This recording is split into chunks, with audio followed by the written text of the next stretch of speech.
And you're letting people in, right? People Yes, are coming in, yes. people are coming in. Good morning, everyone, wherever you are. If you're joining us this morning, please, if you would put in the chat where you're from and your organization, I'd appreciate it. Just curious. I sent the invitation out to multiple places throughout the state and over to Pennsylvania. And so we appreciate knowing where you're coming in from. Oh, good morning, Fred. I'm so happy that you joined us this morning.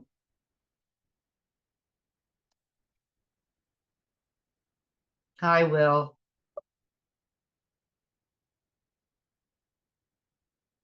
Oh, Delaware is here. That's wonderful. Welcome, welcome. Good morning. And a university, terrific. Stockton.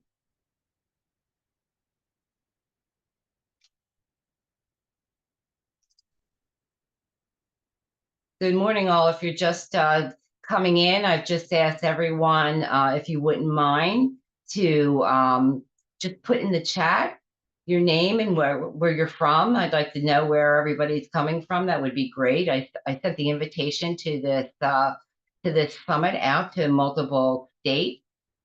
So, oh, Pat, you work with me on some disaster preparedness in Delaware. Welcome. So yeah, I've worked with Annie a lot, actually, your state librarian. Glad you're here. Good morning from Rowan. I'm Mary Catherine from Cranford.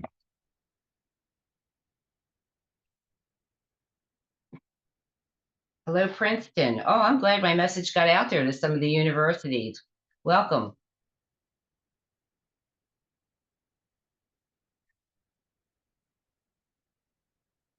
We'll start in a minute. It's just as soon as I see that no one else is coming in. Good morning from the Atlantic Highlands Historical Society. So glad that the message got out to some of the historical societies. Welcome. Thanks for joining us. Good morning, Dyani. Dang.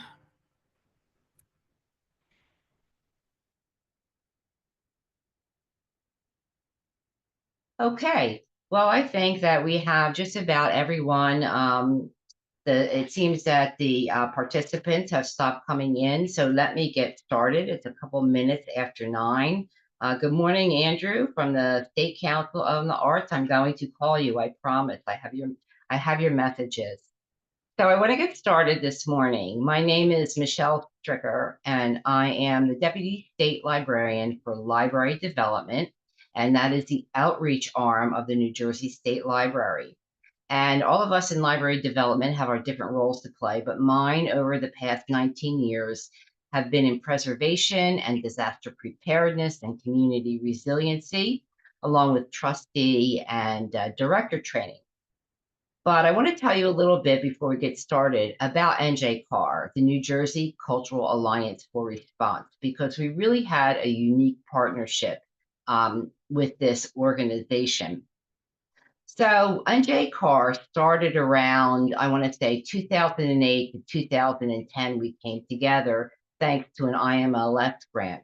And so our partners have been together through all of these years. And NJCAR is really, if you just took Cultural Alliance for Response, that is a national organization, and that is their logo that you see up there. But we are just sort of like the state version of that. We created our own state version of NJCAR.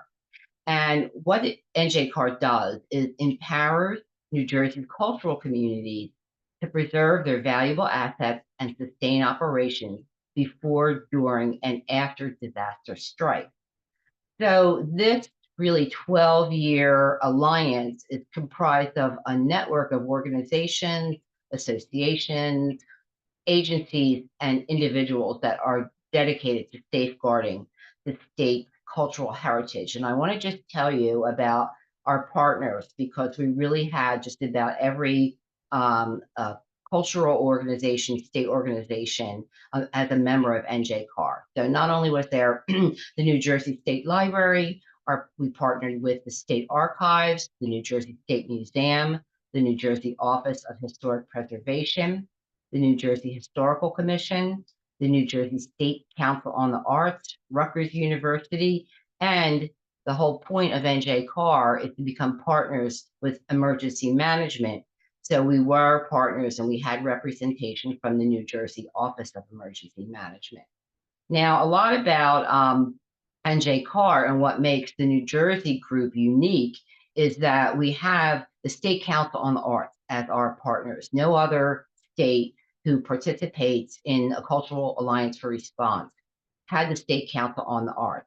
So we not only offered programming, whether we've done summits in the past like this one, we've had webinars and in-person meetings in the past.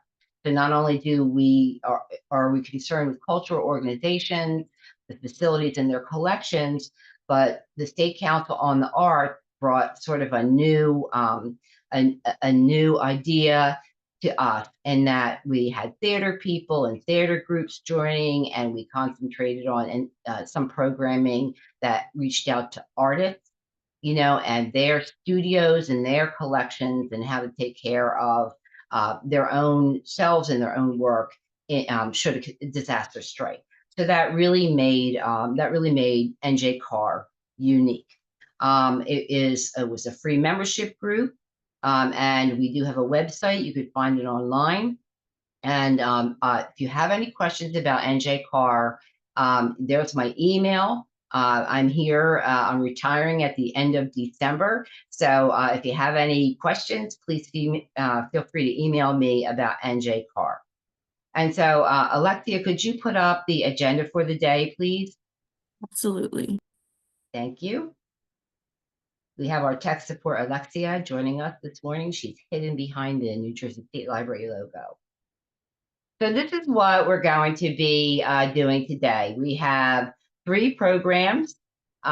Each one is different and focusing on something a little bit different. We have, I can't see the whole thing, but the first one is, can you go to the top, Alexia? So first, we're going to start out with adapting your facilities for climate resilience. We'll move to collections, the collections climate resiliency cohort for coastal New Jersey and Delaware. And then finally, we're going to talk about D-Plan and Arts Ready, Jumpstart Your Arts Ready Plan, and that's from the State Council on the Arts. And with that, I'm going to get going, and I'm going to introduce our first speaker. So Rebekkah, will you join us, please?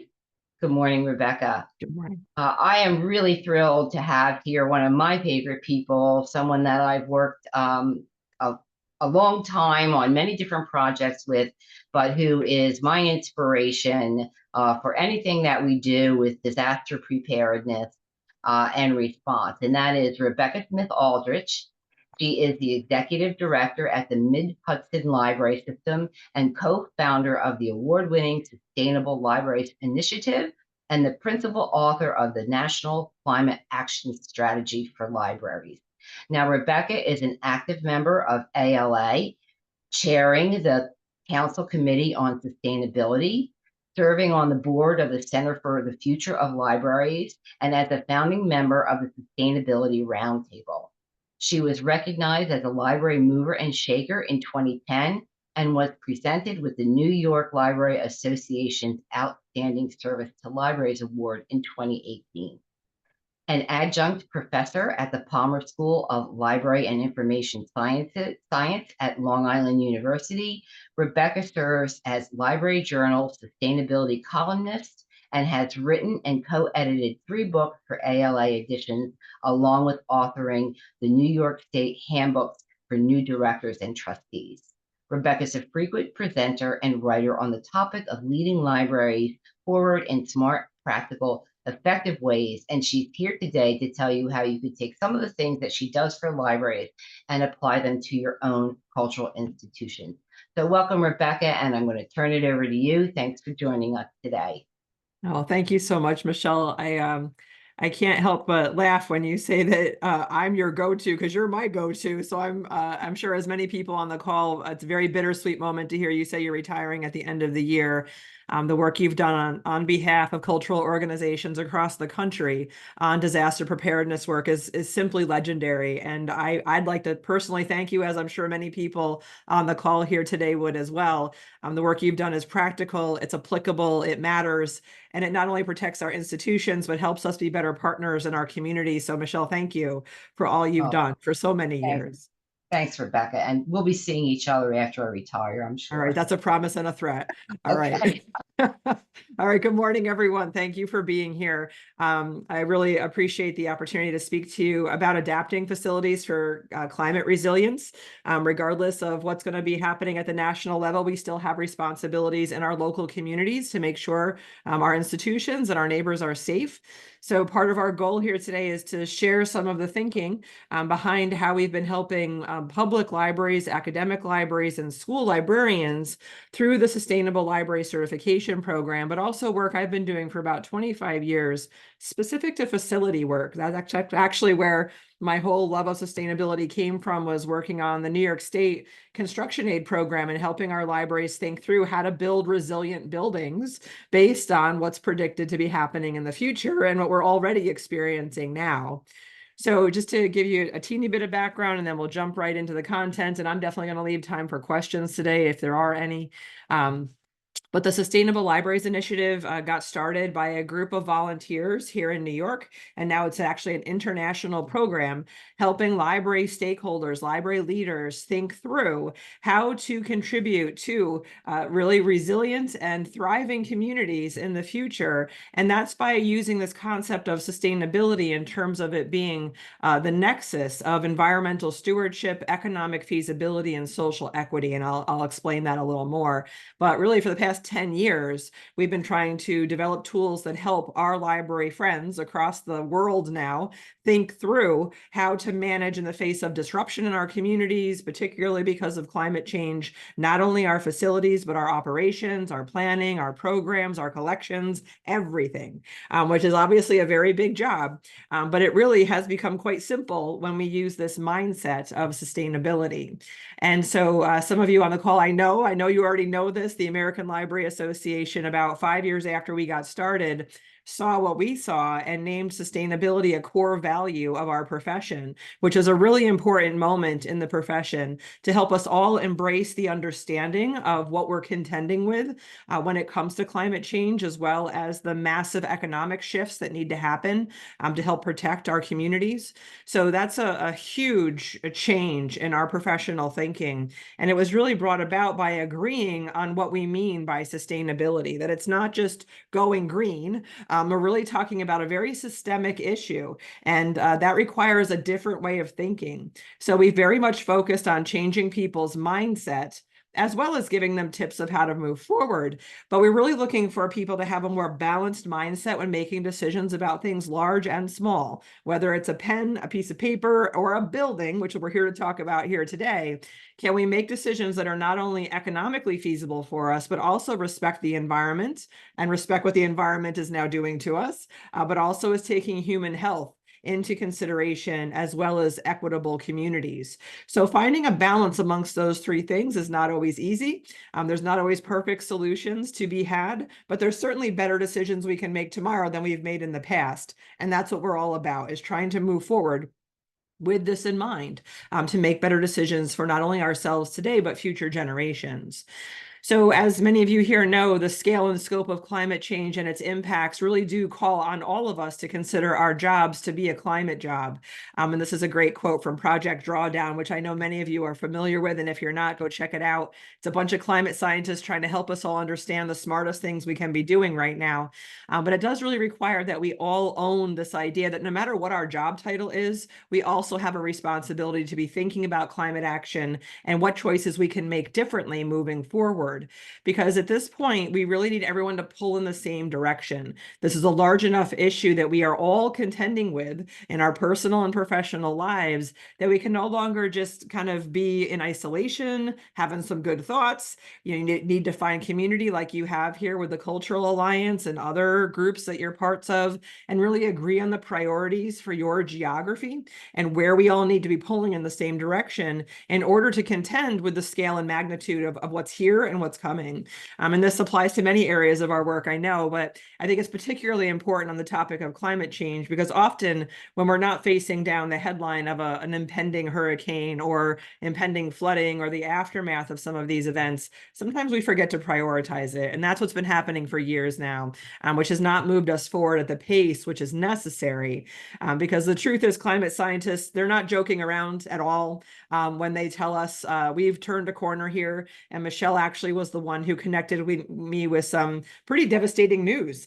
Basically, that even if we did everything right when it came to mitigating climate change and bringing down greenhouse gas emissions, we're in for at least another 30 years of really severe weather, very harmful weather to many areas of our country, including the Northeast. So when you kind of look at the year 2020, where we were all very distracted by other things in our life, including the pandemic, climate scientists were basically saying, enjoy the weather now, because this is the best it's ever going to be for the next 30 years. And when you look at the data, just looking at billion-dollar events, which we just saw 2 hurricanes hit Florida and Helene hitting also in North Carolina in a really devastating effect. That's the scale that we're talking about when we say $1 billion event. They've increased by 78% since the 1980s. We went from having $1 billion event every 82 days in the 1980s to now we see them every 18 days. So the frequency and severity, the pace is just really difficult to manage and kind of wrap your head around in many ways. And so it may be easier, I guess, in the face of this to be like, well, I guess that's that. I'm not sure what we're going to do about it now. But the truth is there's much we can be doing right now. There's a lot of hope to be found in these situations, not only to mitigate this for future generations, but also to manage it in real time that we're dealing with right now. And this is one of my favorite quotes from John Muir. He's a famous conservationist, sometimes called the father of our national park system. The idea that we actually should protect the land and respect it. If only we'd done that a little more at this point, we might not be here.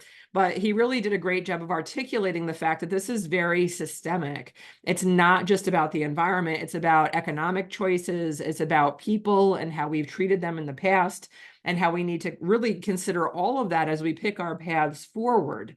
And that's one of the constructs we work with in the Sustainable Libraries Initiative, is really helping people understand this idea of action in this area requires multiple levels of thought, because it's no longer just about reducing greenhouse gas emissions, which is sometimes called mitigation. And we're very familiar with this from many Earth days, trying to help us understand what to do. But we simultaneously have to prepare and adapt in the face of what's now here. And while we're at it, we better do it with a really good eye towards justice in our communities, making sure that people, many of whom had nothing to do with causing climate change and are getting the really short end of the stick when it comes to how they're being impacted by the outcomes of climate change currently, we really need more people to come together as neighbors. And I'll make it that simple. That's what we're looking for. More people to have empathy, respect, and understanding for each other and the different and the varieties of lived experiences, both in the past and in the present, so we can come together now for a better future for all of us. And we're going to show a couple of examples of that while we're together here this morning. But, cultural institutions, that's our bread and butter, is helping people understand the world around them through art and literature and information, and really bringing people together through programs so they can really learn together as a community. That's what we're all about. So as I always like to say, cultural institutions, libraries, we're perfectly positioned to do work in this area. It's literally our mission in many cases. But we also have a mission to preserve culture, arts, literature, technology. And that's a tall order in the face of some of the weather and severe issues that are facing us in the face of climate change and what's being predicted. So today we're focused on adapting facilities, because For many of us, that houses our operations. That's how we deliver services. That's where we're preserving arts and culture and literature. And so thinking just about that building, that box almost that we're living in, that's one of our primary lines of defense, to defend the work we're doing so we can carry out our missions long term. So that's what we're going to focus our time here together in this hour. And really, I wanted to point out to everyone here, I'm from the library field. I don't always understand everything this broad category of cultural organizations are doing. But I think we all are used to working in buildings. That's something that we universally have in our favor to understand. But your job thinking about this topic is really to do an assessment of where the greatest threats lie to your organizational facility as well as operations, to understand what's likely to happen, what could be the effects on your facilities and operations, and then how will you address that using what you know has happened in the past and how other organizations have dealt with these types of issues as well in the past. So this is a little example I brought you from a kind of cool workbook that's from an organization in the UK. So just so you know, I know how to spell organizations, but they spell organizations different in the UK. So I didn't misspell it. This is the actual title of a resource that's linked here in this slide that you'll get access to. But this quote here at the bottom, or the citation at the bottom, Adapting Our Culture, a toolkit for cultural organizations planning for a climate changed future. Super helpful workbook if you're looking to do some work in your organizations on this topic, taking what you learn here today back to your team, your organization, your administration, to do the thinking we're going to talk about here. Great workbook, highly recommend it. But again, it's asking you to take a look at what are your actual likely hazards. It's not everything. We're not in the Midwest. We're not in the Northwest. We're in the Northeast. What are the hazards for the Northeast? And I'm going to show you how to figure that out. And then thinking through a plan and adapting our facilities accordingly. So I just wanted to point this resource out. Great workbook that you can take back and use. But to get the answers to what are the most likely threats in your area, the United States government has done a really fabulous job of collating data, both retrospective and predictive. And you've got two really strong resources that are very easy to use. I couldn't say that maybe 10 years ago when I would try to use the spreadsheets they had. The interface is so great. You've got the National Risks Index from FEMA, which lets you kind of figure out your baseline risks on certain topics, not only from the environmental impact of climate change, but also societally, how resilient communities are in the face of what's predicted. Very important information. Last year, I was at I guess it was last year, I guess it was a few years ago now, the New Jersey Library Association was in Atlantic City. And boy, was that easy to use this data to show that how vulnerable that community is in the face of what's predicted. But again, gives you good, solid data, both on the environmental front and the societal risk front. And then you've also got the Climate Explorer, which shows you forward facing. So National Risk Index is looking backwards using data and showing you projections, as is the Climate Explorer is more focused looking forward to see what the projected change is coming. So again, it helps you focus your energy because you can't do everything, as we all know.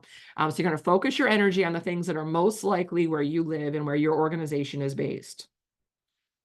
So I'll give you some of the answers here. Some of the top climate hazards in the Northeast are not surprising to anyone on this call. More extreme weather, right? We're looking at daytime flooding. We're looking at severe weather severe thunderstorms, snowstorms, all types of fun weather. And I think, with that, in most of those cases comes flooding, which you see further down the list. So flooding will not be as frequent as those storms, but the flooding will be more severe. And so we'll talk a bit about that here today. Something we are all going to be contending with is more intense and extended heat waves. And for those of you that have public facing buildings, that's something to really think about, how we're going to be able to help be shelter and refuge for folks managing lives in the face of those extended heat waves. It's literally life-threatening, and that is where the most people will die because of climate change, will be because of the extended heat waves, which not fun to think about, but also not too hard to solve if we're all helping out on that topic.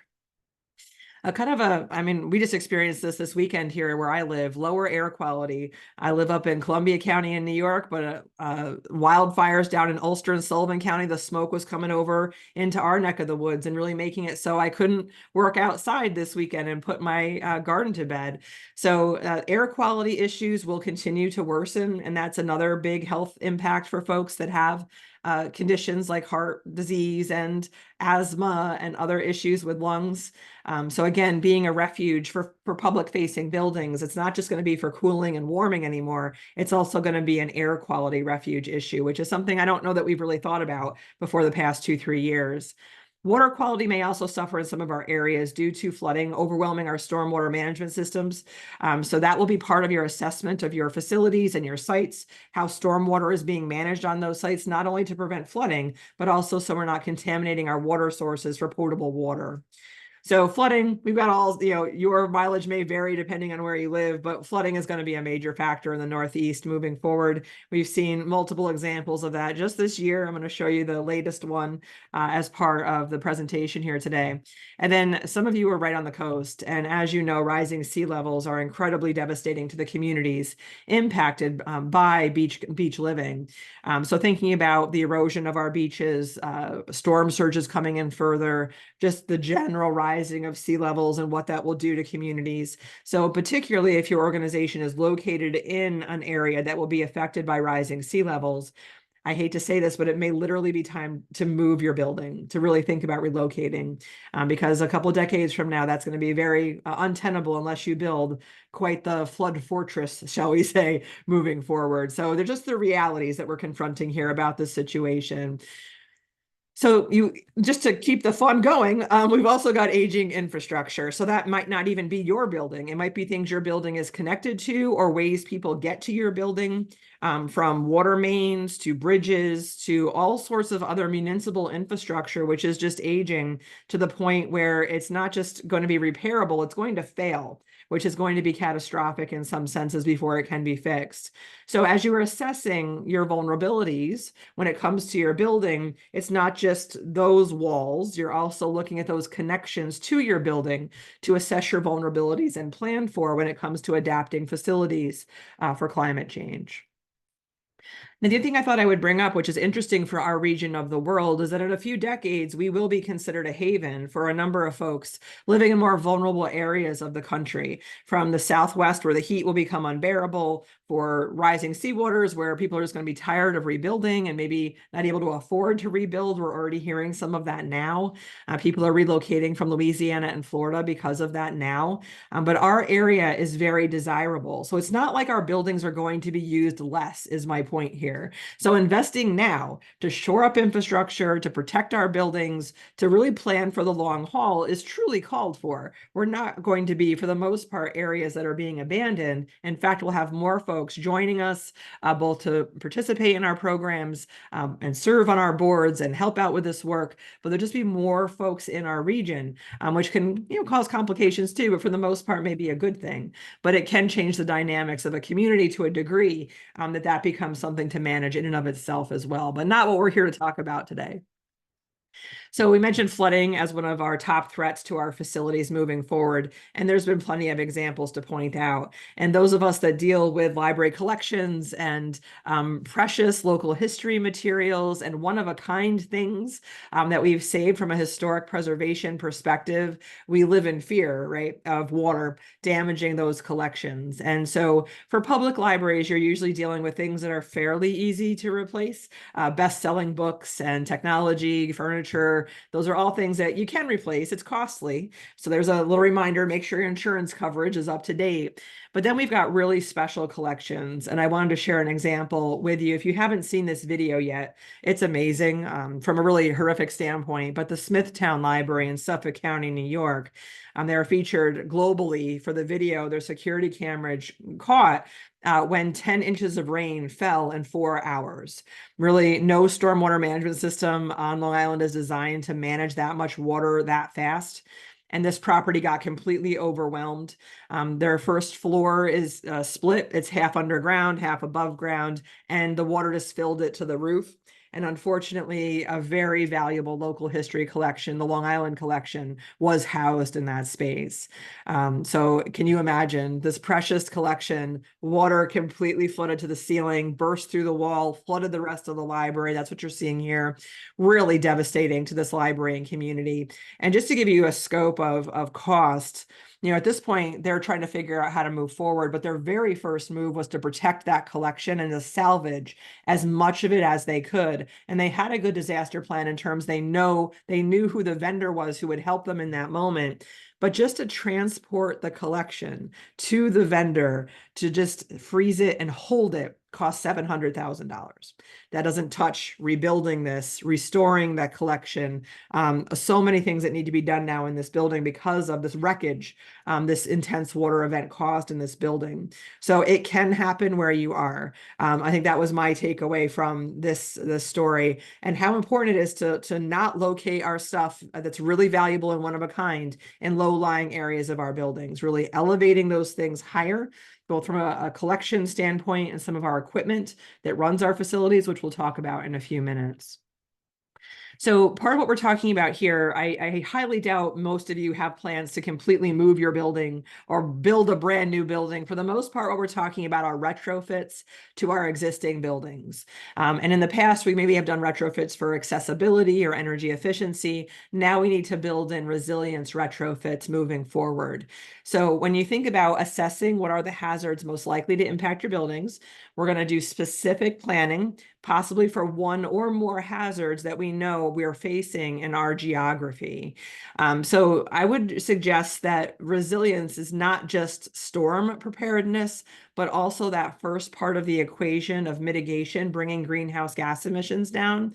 So when I talk about adaptation, I mean both of those things, that whatever we do in the future for our buildings should reduce our carbon footprint, along with shoring up our defenses against those likely hazards. So planning for your facility can be comprehensive in thinking about all of that, but carrying it out is most likely going to be done incrementally. You're probably not going to have all the money at once to do everything you wish you could do. So you're prioritizing the things that are most important, having the most impact, protecting your collections and facilities to the highest degree first. So phasing this work is going to be highly likely. But actually having a plan will require going through these steps. And this is a great resource, another one from the US government. The US Climate Resilience Toolkit is really well done. Not only does it walk you through these steps and these steps to resilience, really, you can use this for many topics in organizations. It's obviously built for climate change adaptation, but honestly, it would work with many problems we face in organizations. I like this tool very much. But it's just like I said before, assessing your actual exposure, get the data from those resources we just gave you. Assess how vulnerable your building actually is. And that may require talking to some local experts about floodplains, infrastructure issues. Understanding your vulnerabilities is not just the predicted climate data, but also those infrastructure issues. And then investigating your options. How have other folks in similar organizations managed that? What are typical building retrofits in light of that? We're going to talk about a lot of them today. How have other organizations managed this? Learn from the lessons of folks who have been through this before. We've actually got the Smithtown Library coming to talk to the Sustainable Libraries Initiative community. That's a free webinar. You're all welcome to join us. We'll send that information out to Michelle to get it to you. It's actually next week we're having that webinar.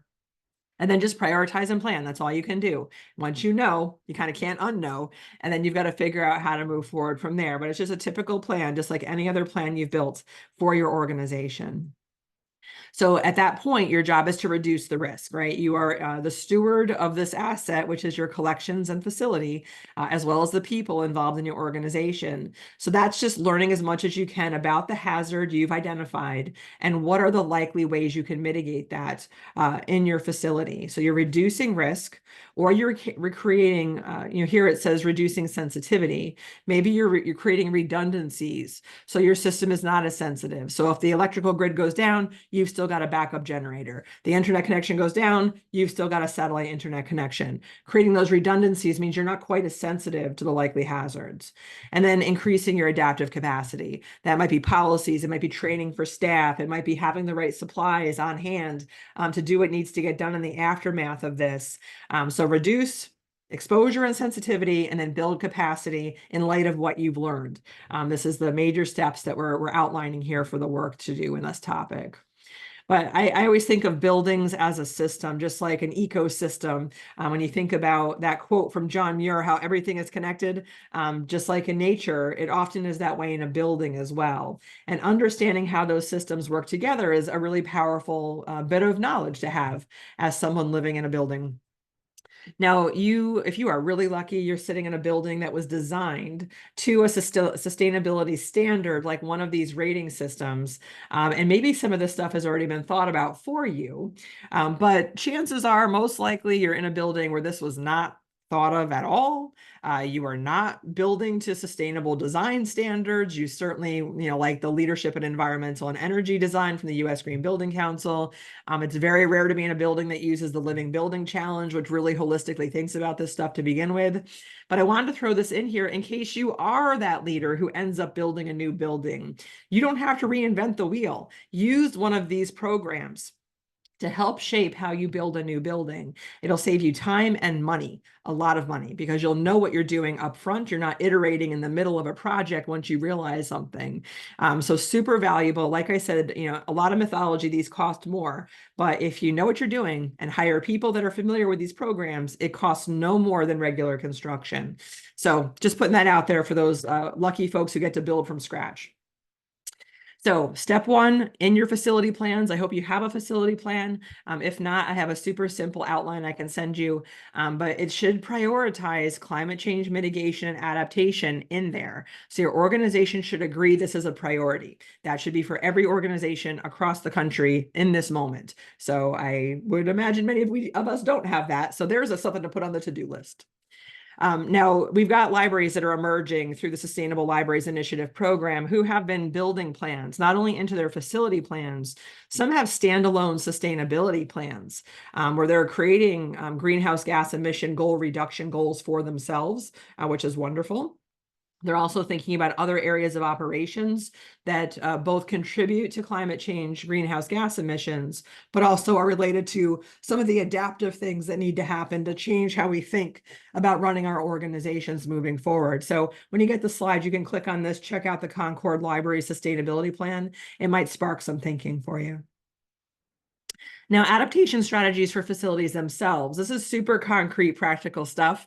And I just want to acknowledge that I know not every building is the same. Some of you control your building, some of you do not. But hopefully this gives you some thinking and language that helps you advocate for good things to happen in the future that will make your buildings more resilient. Now, we mentioned number one, flooding is the most hazardous thing potentially that can happen to buildings in the Northeast. So elevation of important machinery, you'll see a picture right here of condensers being just raised up about 1.5 feet, 2 feet off the ground can make the difference between a catastrophic loss of your HVAC system and water that just gently flows underneath those systems. So thinking about how to elevate anything you've got on the ground in the basement that is used, the mechanicals to run your building, and that's one of your first areas of vulnerability. You've also got a number of little things that can be a little unseen that can increase your vulnerability. The check valves for sewer traps. If you're part of a municipal water system or sewage system, you want to make sure there's not backflow into your building, which is a huge hazard during flooding events. Easy to prevent, but not if you don't know where those check valves are and what they do. And then if you are in an area susceptible to flooding, I have a couple of libraries that really are, they've gone through several flooding events. What are your options for creating barriers to keep floodwaters from reaching your building or reaching them at the levels they might be capable of? Again, something to think through in advance. Do you have the supplies at easy reach when the time comes? What's the plan for getting them if you need them? Again, you can't always raise your building and put it on stilts. So we're going to have a multi-factor plan for how to protect our buildings. And ceiling walls and basement. This is something we've got one of our libraries doing as I speak, literally, to protect a basement that does get flooded on a frequent basis. You might have sump pumps, but sometimes it's water seeping through the walls in the water table that can be the problem. So really getting to know the land that your library or building is based on is as important as knowing the building itself, to understand where water is, where it comes from, where it likes to flow. So one of the things we just did recently is when there is a heavy water rain event, literally standing outside with an umbrella and watching where the rain goes. Maybe it's not one with a high likelihood of flood, or it's not a hurricane, but just naturally watch where the water goes. Is it going into a stormwater catchment system? Is it going into a dry well? Is it all pooling towards your building? That will give you some hints as to where your vulnerabilities lie, and give you a sense like, oh, well, if we put maybe a rain garden on the edge over here, the water would flow into that instead of jumping the curb and coming into the building. There's different natural features of your landscaping you could address that would help divert water or absorb water back into the ground before it comes into your building. So elevation of stuff and then moving water away from your building. These are the two tenets here of flood protection. So next up, we've got some thinking going into that area I was just talking about of green infrastructure. Most of that is managing your water on your property. We have a library here in the city of Kingston in New York who did an amazing job. They have a stormwater management plan in the city of Kingston that the library signed onto to help with, which was great. And so their goal was to make sure all the water that falls on their property stays on their property, but doesn't damage their building. So they don't overwhelm the municipal water system, but they also don't just funnel it all into their basement. And they did this with really smart landscape architecture, really thinking about how water flows across their property, how it could be pooled into landscaping choices, how it could be mitigated in terms of being reabsorbed into the ground.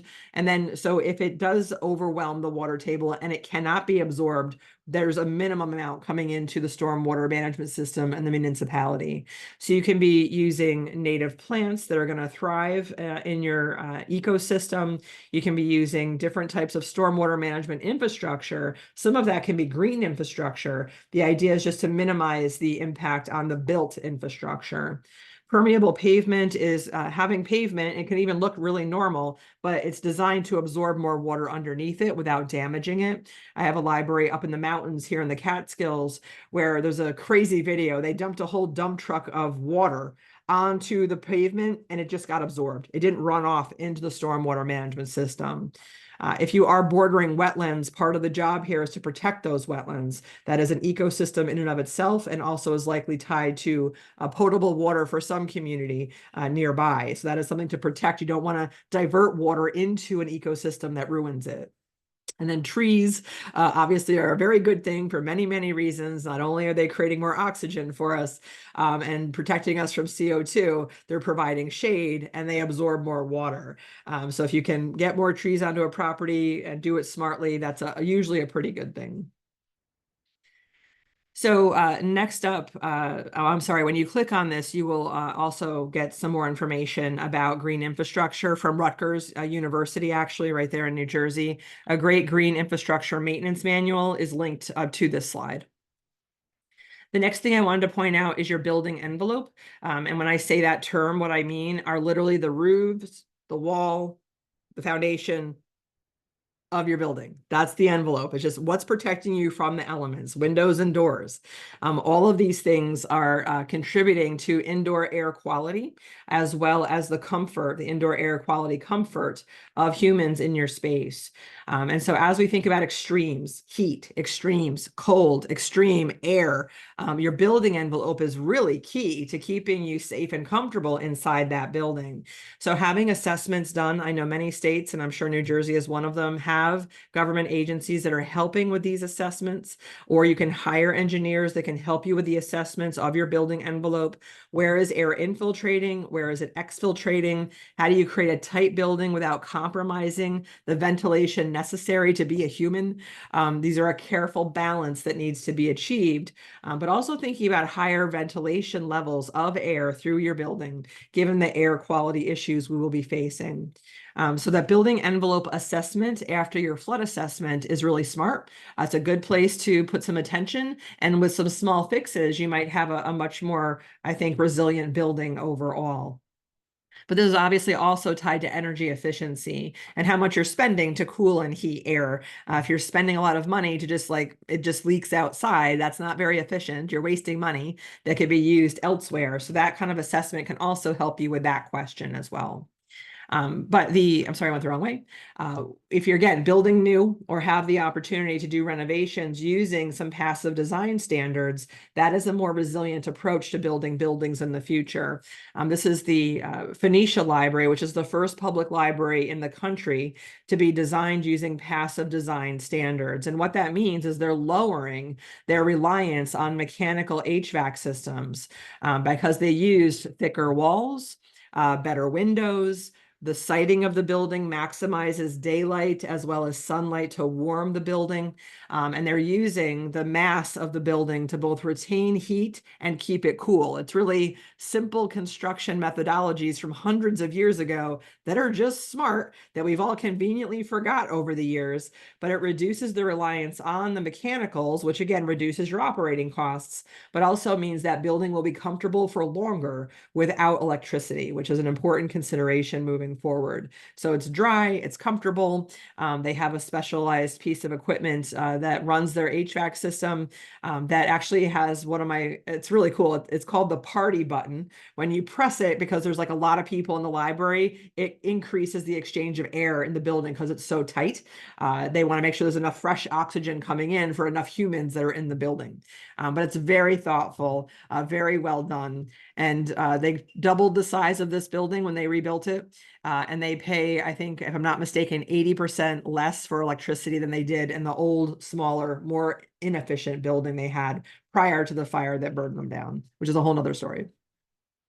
So this heat issue, right? We said more extended heat waves that we will be contending with.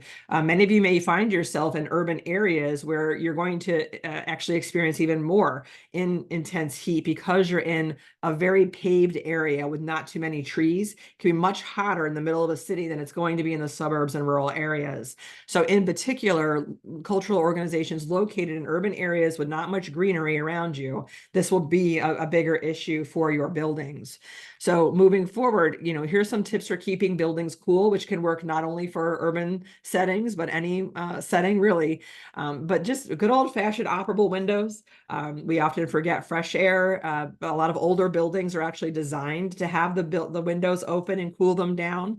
I don't know how many of you grew up in the 70s and 80s like I did, but my parents had this whole system of, the shades were down in the morning in the summertime, and then they had them up in the summertime, windows open, noon, shades down, windows closed, fans going, keep the cooler air in the building. So really using non-mechanical solutions in some cases, not only because we may have extended power outages, but just knowing the mechanics of your building. If you're in an older building, it may be designed in a particular way that's pre-mechanical HVAC. And sometimes we can uncover features of those buildings that actually will keep us cooler with spending less money, which is really, really smart. But the glass, the fenestration you use in your buildings, making sure it's UV blocking the UV rays that heat up our buildings, in addition to fading stuff inside of our buildings. And again, for libraries that are more in historic buildings, or if you're building new, moving towards higher thermal mass buildings, as I mentioned with the passive house design, that means the walls are thicker. And it retains the heat a little more, and it also protects from the outdoor heat a little more, which means you keep the inside comfortable longer. So older construction tactics, but really smart in the long-term thinking of it being a holistic system, not just one aspect of a building. And then I get a lot of questions about roofs. I don't pretend to be a roof expert at all, but what I can tell you is that it depends. Whether or not you're using a light colored roof, it makes a lot of sense in the southwest of the country.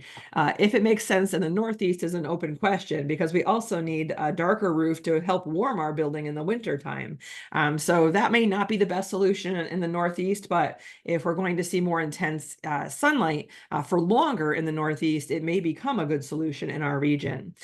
Same thing with paints that reflect solar radiation, and green roofs are super cool, beautiful, can help cool your building, manages stormwater, but boy, are they a risky thing to add on to a building in terms of some things that can go wrong with them and the level of maintenance necessary. So I would say you really need an expert to help guide you on some of these things, way further than I could do here for you this morning. So landscaping is another thing we've touched on a couple times with the green infrastructure choices, but landscaping can also be used to shade your building. So again, I know we are all in different types of buildings and different settings. I'm sitting here in a building that really has next to no green space around it. We could not plant a tree without it compromising the foundation of our building. So it may not be an option for you, but if it is, it's a good thing to plant now, because in the future it will get warmer, and having more shade on our property to shade our facilities and humans is really good for human health. Now, Michelle is a better speaker on this kind of stuff than I am probably, but I just wanted to point out that we're talking about solutions that address different phases of things that could happen. So there's certain urgency behind some of the things, the flood mitigation, and then I just was talking about planting a tree for future generations. But understanding the pace of disasters is something Michelle has talked about a lot when she speaks on this topic. And understanding some of the issues related to preparedness, which we're talking about now, compared to the immediate aftermath of a disaster, and where you're trying to recover from that disaster. And then you're thinking long-term about actually continuing to serve your audience and your constituency in these moments. Each requires a different level of thought when you're adapting your facilities. So a lot of what we're just talking about now is disaster preparedness and mitigation. We're trying to adapt in the face of what's coming and really reduce our risk and sensitivity so that bad things don't happen to our facility, or we lessen the impact on our facilities. But there's also things related to our facilities to think about in these aftermath moments of the immediate disaster recovery and business continuity to deliver services to our constituents. So this is where I wanted to speak a bit about redundancies for major systems, in particular electricity. With those severe weather storms being predicted to be more frequent, I think we can also understand that hand in hand with that will go more extended power outages. So having backup electrical systems, or maybe getting off the grid, may be a good way to be investing some time, money, and energy. So this is a great example here, Brooklyn's Coney Island branch. They've gotten basically off the grid with enough solar panels to produce the electricity they need to run the library building, and then storage to store up the electricity so they can be self-sufficient should the grid go down. So this is tough to manage right now. There's incentives out there for solar, but not storage.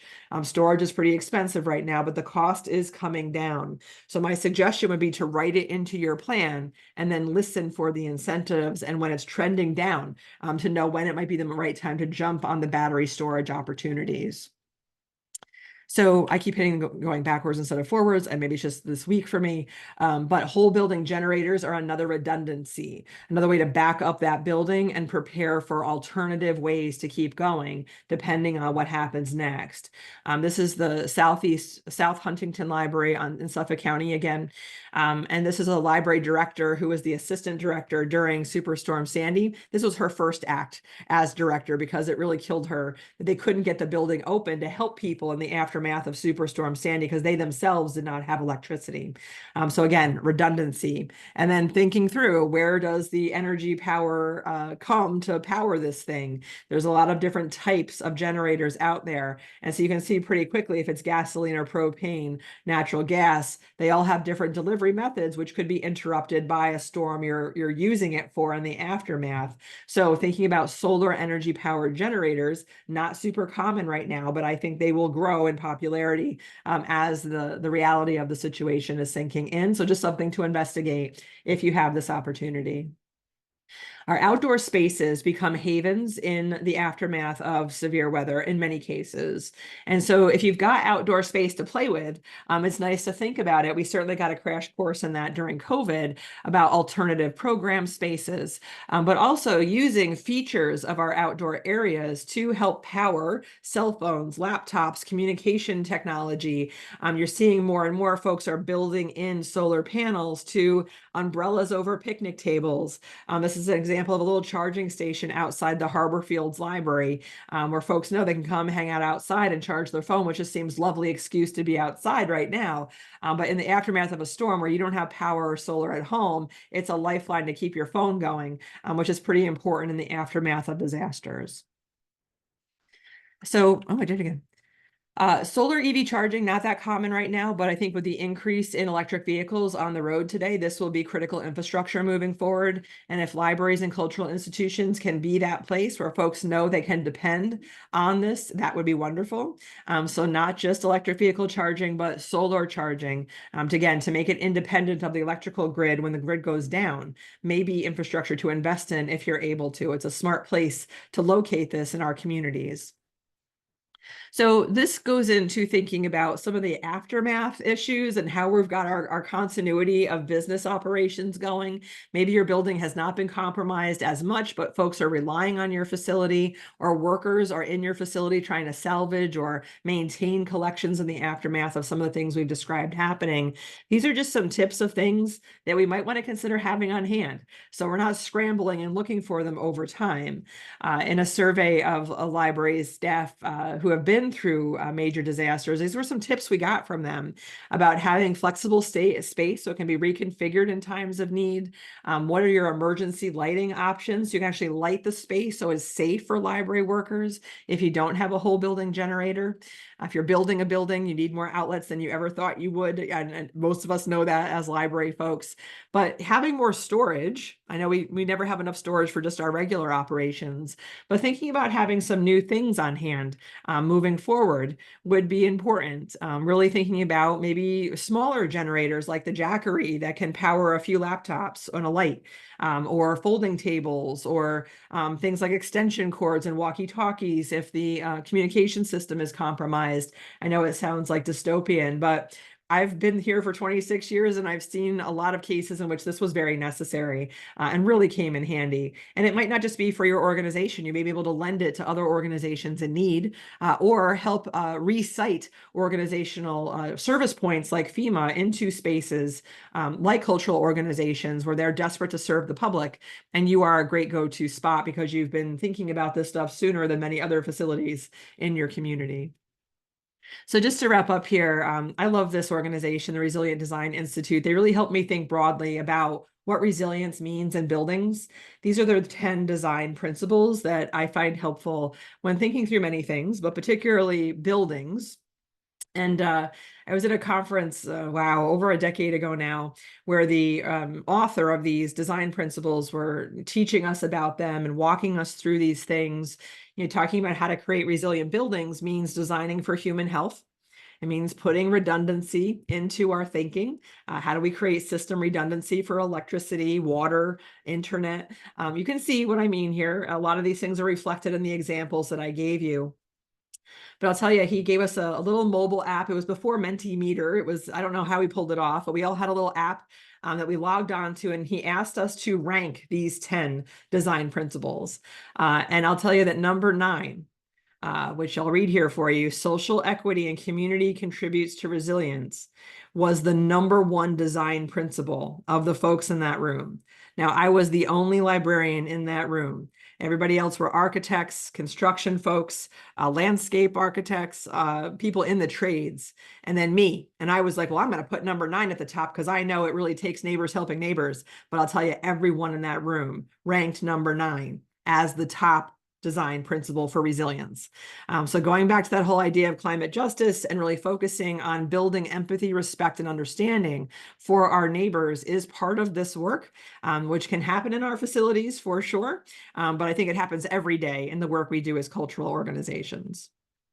So just a final thought to leave you with here, that I know you're very busy. You already have a huge to-do list. There's a lot going on in this world. But just keep in mind that all those little things you spend your time on every day, they're adding up to something bigger. And incorporating climate adaptation into your something bigger is the ask today. Is to really think through over time, what can you do to make that building more resilient? What can you do to help your organization thrive and your community thrive in the face of whatever's going to come next? We're all very smart people. We know things now that we maybe didn't know 45 minutes ago, but now we've got to figure out the plan to move that forward and do good on behalf of our communities. So there's a handful of minutes here, but Michelle, I'm going to leave it in your capable hands to manage the time. I'll just throw our resources here if you want to check out the Sustainable Libraries Initiative. Lots of fun stuff there, from policy examples to program ideas to vendors that are providing solutions for many of the things we talked about. But here's my contact info. I'm always happy to talk about this stuff if folks are interested.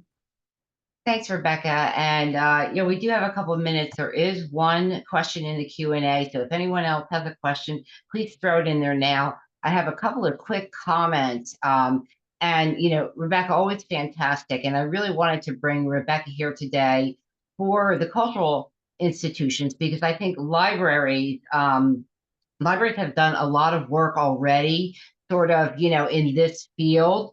And I thought some of the practical solutions that Rebecca suggests, and especially through the Sustainable Libraries Initiative, could apply to any of our institutions. And what I like about what Rebecca does and Sustainable Libraries is that it's scalable, and that all of you, whether you're a museum or a small historical society or another library, you can all do something. If you take a look at the SLI, you're going to see it's sort of like a little certification program, micro certification. And it will give you ideas of some of the things that you can work through and do on your own, and often don't cost a lot of money at all. But you can just kind of work through these. Did I have this right, Rebecca? You kind of work through these different scenarios, or different checklists that you could do, and anyone can do them. Do I have that right? So the Sustainable Libraries Initiative has a lot of resources just sitting on the website for you to access, like policy samples, ideas from the field, webinars you can come to for free. And then we have a certification program designed right now for public libraries, academic libraries, and school librarians that helps us think through our work from organizational. Again, it's not a check. It is a checklist, but it's not.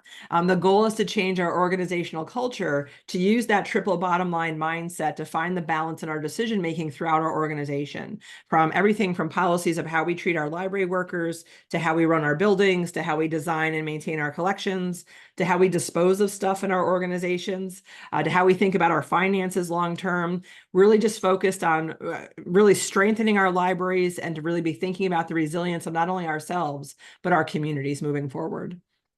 So we have a lot in common with libraries and cultural institutions, and I thought today that you could take a lot of the ideas that Rebecca's been working on for so many years and hopefully apply them to your own buildings. And I want to say, one more thing is that, of course, with cultural institutions, we think first about our collections, things that are irreplaceable, but having your disaster plan in place, having and making some changes to your facilities, because within the first 3 days, 1 to 3 days or so, nobody's going to be coming to help you. Our emergency responders are too busy saving lives and everything else. So you're going to be the one that is responsible for your own collection. So things that you could do to protect your collections now are going to pay off in the future, in the immediate aftermath of a disaster, when you have 1 to 3 days or so when you're going to be on your own.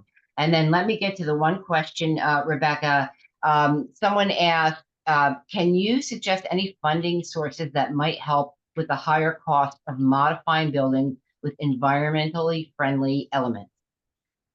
So I would say there's never been more money flowing on this topic, particularly at the federal level. I think states are also investing in this heavily. I know we are here in New York. So I would say find a Sherpa, because it's not always easy to navigate these federal programs or even the state programs. So I'd say those are your first two places for big money on this topic.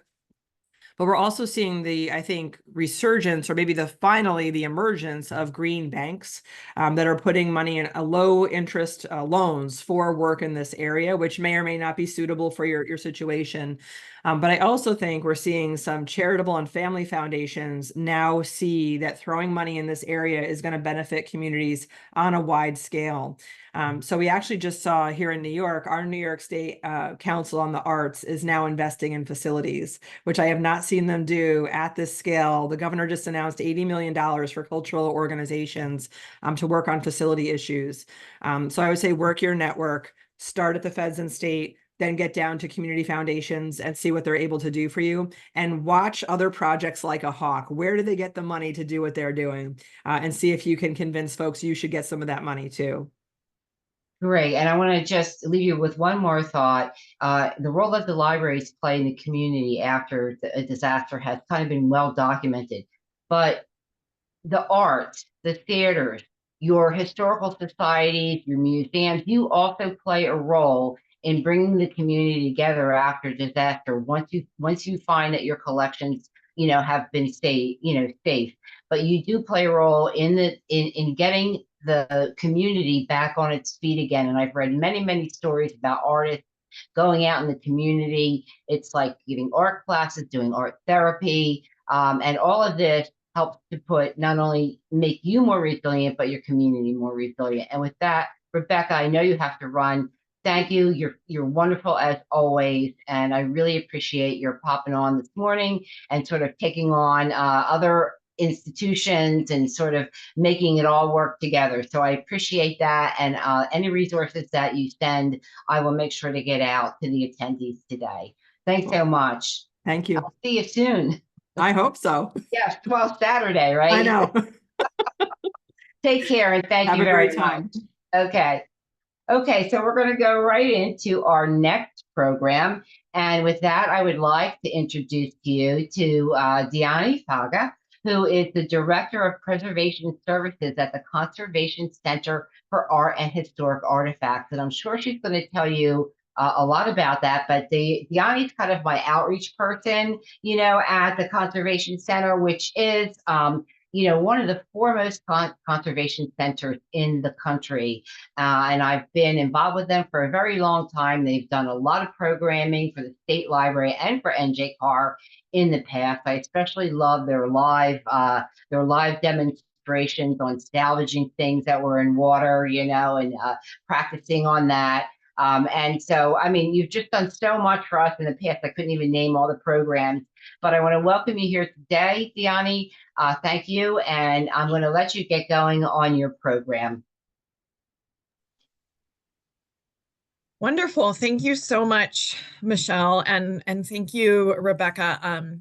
Definitely a very practical set of resources and things to look at. And at least one of the resources that you shared, I will be sharing a tiny bit about as well. So a little bit of a preview. But yeah, as Michelle mentioned, my name is Dyani Feige. I'm the Director of Preservation Services for the Conservation Center for Art and Historic Artifacts.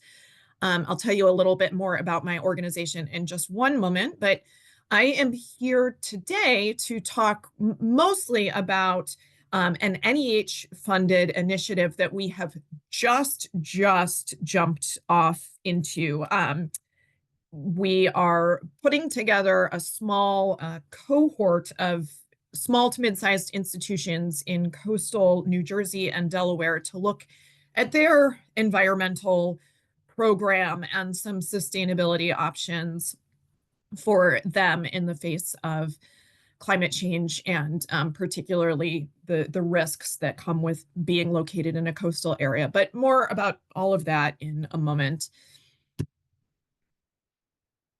My organization, the Conservation Center for Art and Historic Artifacts, or CCAHA, or the Conservation Center, we are based in Philadelphia, but we work on a national scale.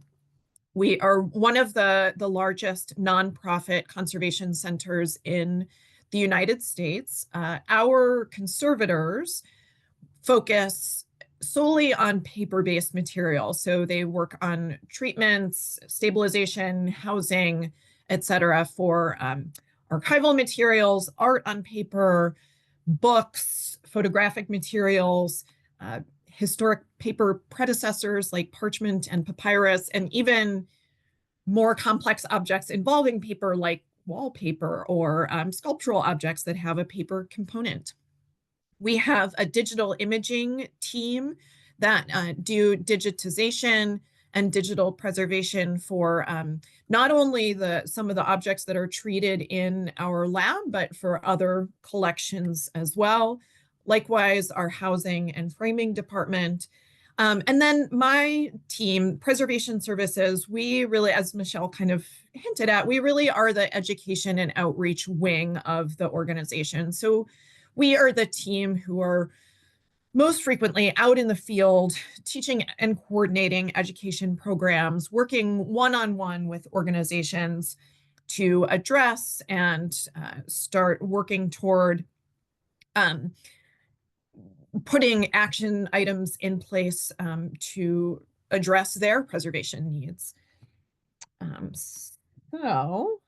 Before we get started, and I'm actually just going to turn my video off until the Q&A part, or I will distract myself by looking at myself. I know this about myself, so I'll be back. Before we get started in talking about this particular initiative, I wanted to just zoom out a little bit and talk kind of about, why, from a collections standpoint, why are we concerned about climate change? There's very, very obvious ramifications, implications for human health and safety, for building structural issues, et cetera. But to really drill down, the work that we do at the Conservation Center, we look at projects in a holistic way, but to some extent, we are always kind of coming back to the collections. So I'm going to start out by just reviewing something that probably a lot of you are familiar with already.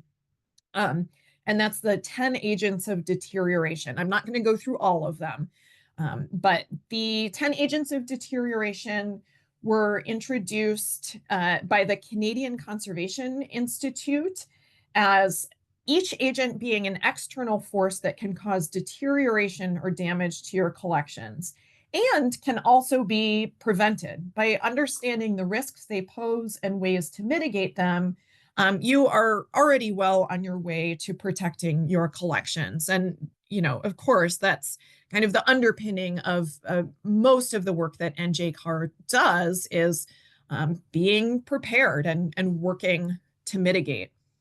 So I'm not going to go through every one of the 10 agents, but I am going to just touch briefly on those agents that are kind of most frequently occurring as a result of emergency or disaster. The first one being fire. So fire can strike quickly, it can cause swift and catastrophic loss of potentially an entire collection. It can not only cause partial or total loss of collections and extreme damage to buildings, it can also result to smoke damage to your collections and your building, and is a human health risk as well.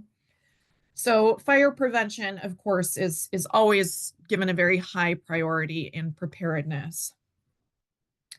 Another really massive one, it is said that well over 50% of emergencies and disasters that actually impact collections have water as some aspect of the cause.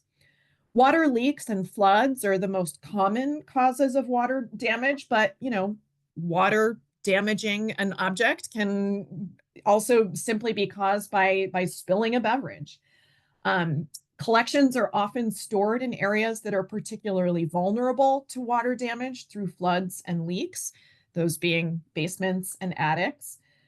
Plumbing leaks and sprinkler system malfunctions threaten collections regardless of where the collection storage is located. And water can damage collections in several ways. It can stain, warp, crack, soften, and delaminate materials. Paper-based materials can swell, causing dimensional changes such as cockling, while weakening the overall structure.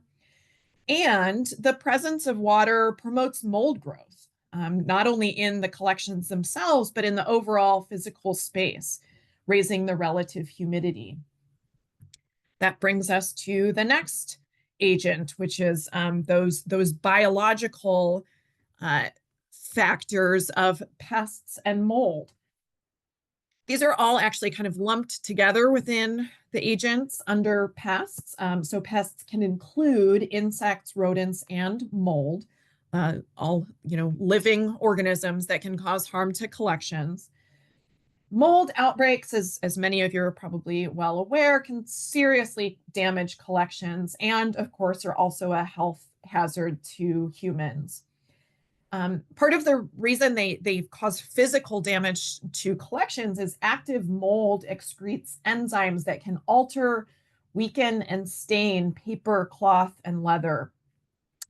And, of course, mold remediation can just simply be very expensive. Insects, of course, are a concern as well. Many of them are going to be attracted to the adhesives and starches found in paper collections. In addition to the damage caused by eating itself, damage can result from tunneling, nesting, and bodily secretions. Pollutants can cause chemical damage when they come into contact with collections objects because much of the damage they cause is because they are catalyzing or accelerating chemical processes that result in the deterioration of collections. So that's why I chose the image up here. The images up here on the screen are some very highly acidic paper objects. Acidic paper, the agent of deterioration that is damaging the paper, that is actually a pollutant. So when airborne particles are interacting with the acids within paper, it is going to speed up and exacerbate natural chemical decay that is happening anyway. Okay, and then we're getting last two here, and these are kind of the most common ones when we're thinking of environmental management, temperature and relative humidity. So there are, we don't say temperature itself is an agent of deterioration, but rather incorrect temperature. So the three types of incorrect temperature, of course, are when temperature is too high, too low, or fluctuating back and forth wildly. I'll get more to fluctuation in just a moment. If the temperature at your repository is too high, it can cause rapid decay, again, speeding up chemical processes already occurring and shortening the lifespan of collections. Acidic paper can become brown and brittle. Acetate film shrinks and cracks. Magnetic media can become unplayable. When temperature is too low for certain types of objects, the damage that results is usually through shrinkage, shrinking in objects that result in physical damage.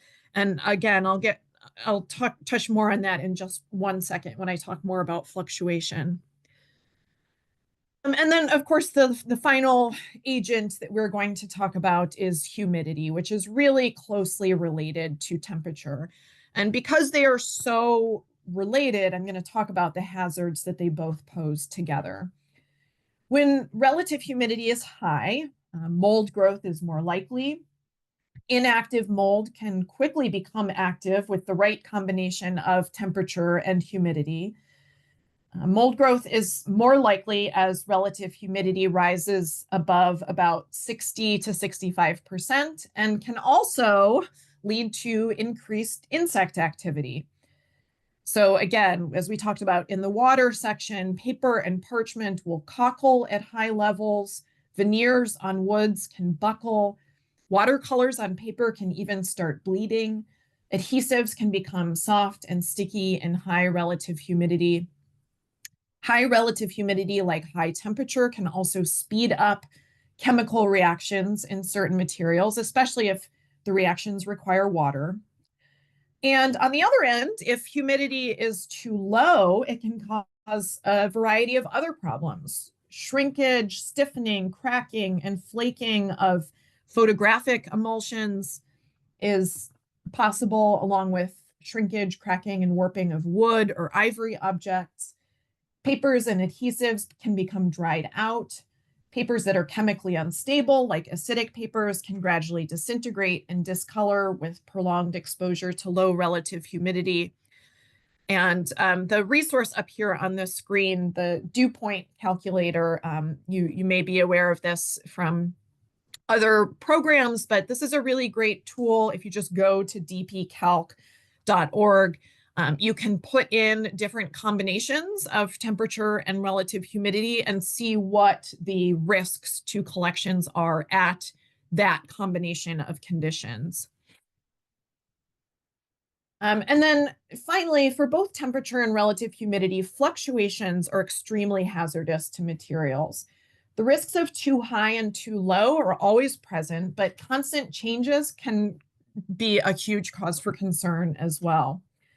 So changes in temperature and relative humidity, especially if they're happening quickly, can cause changes in the moisture content of organic materials such as wood, paper, leather, photographs, negatives, and glue.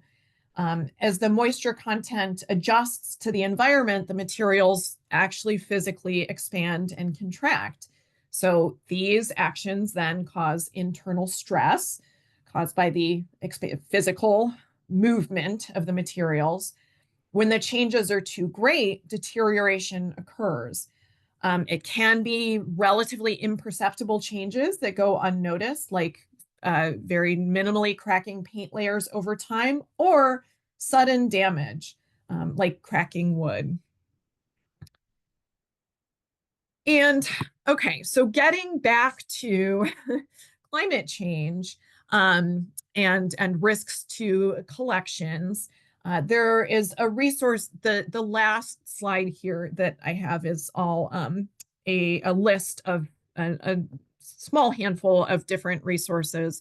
But one of the resources that I have been looking at a lot lately is a literature review about from collecting organizations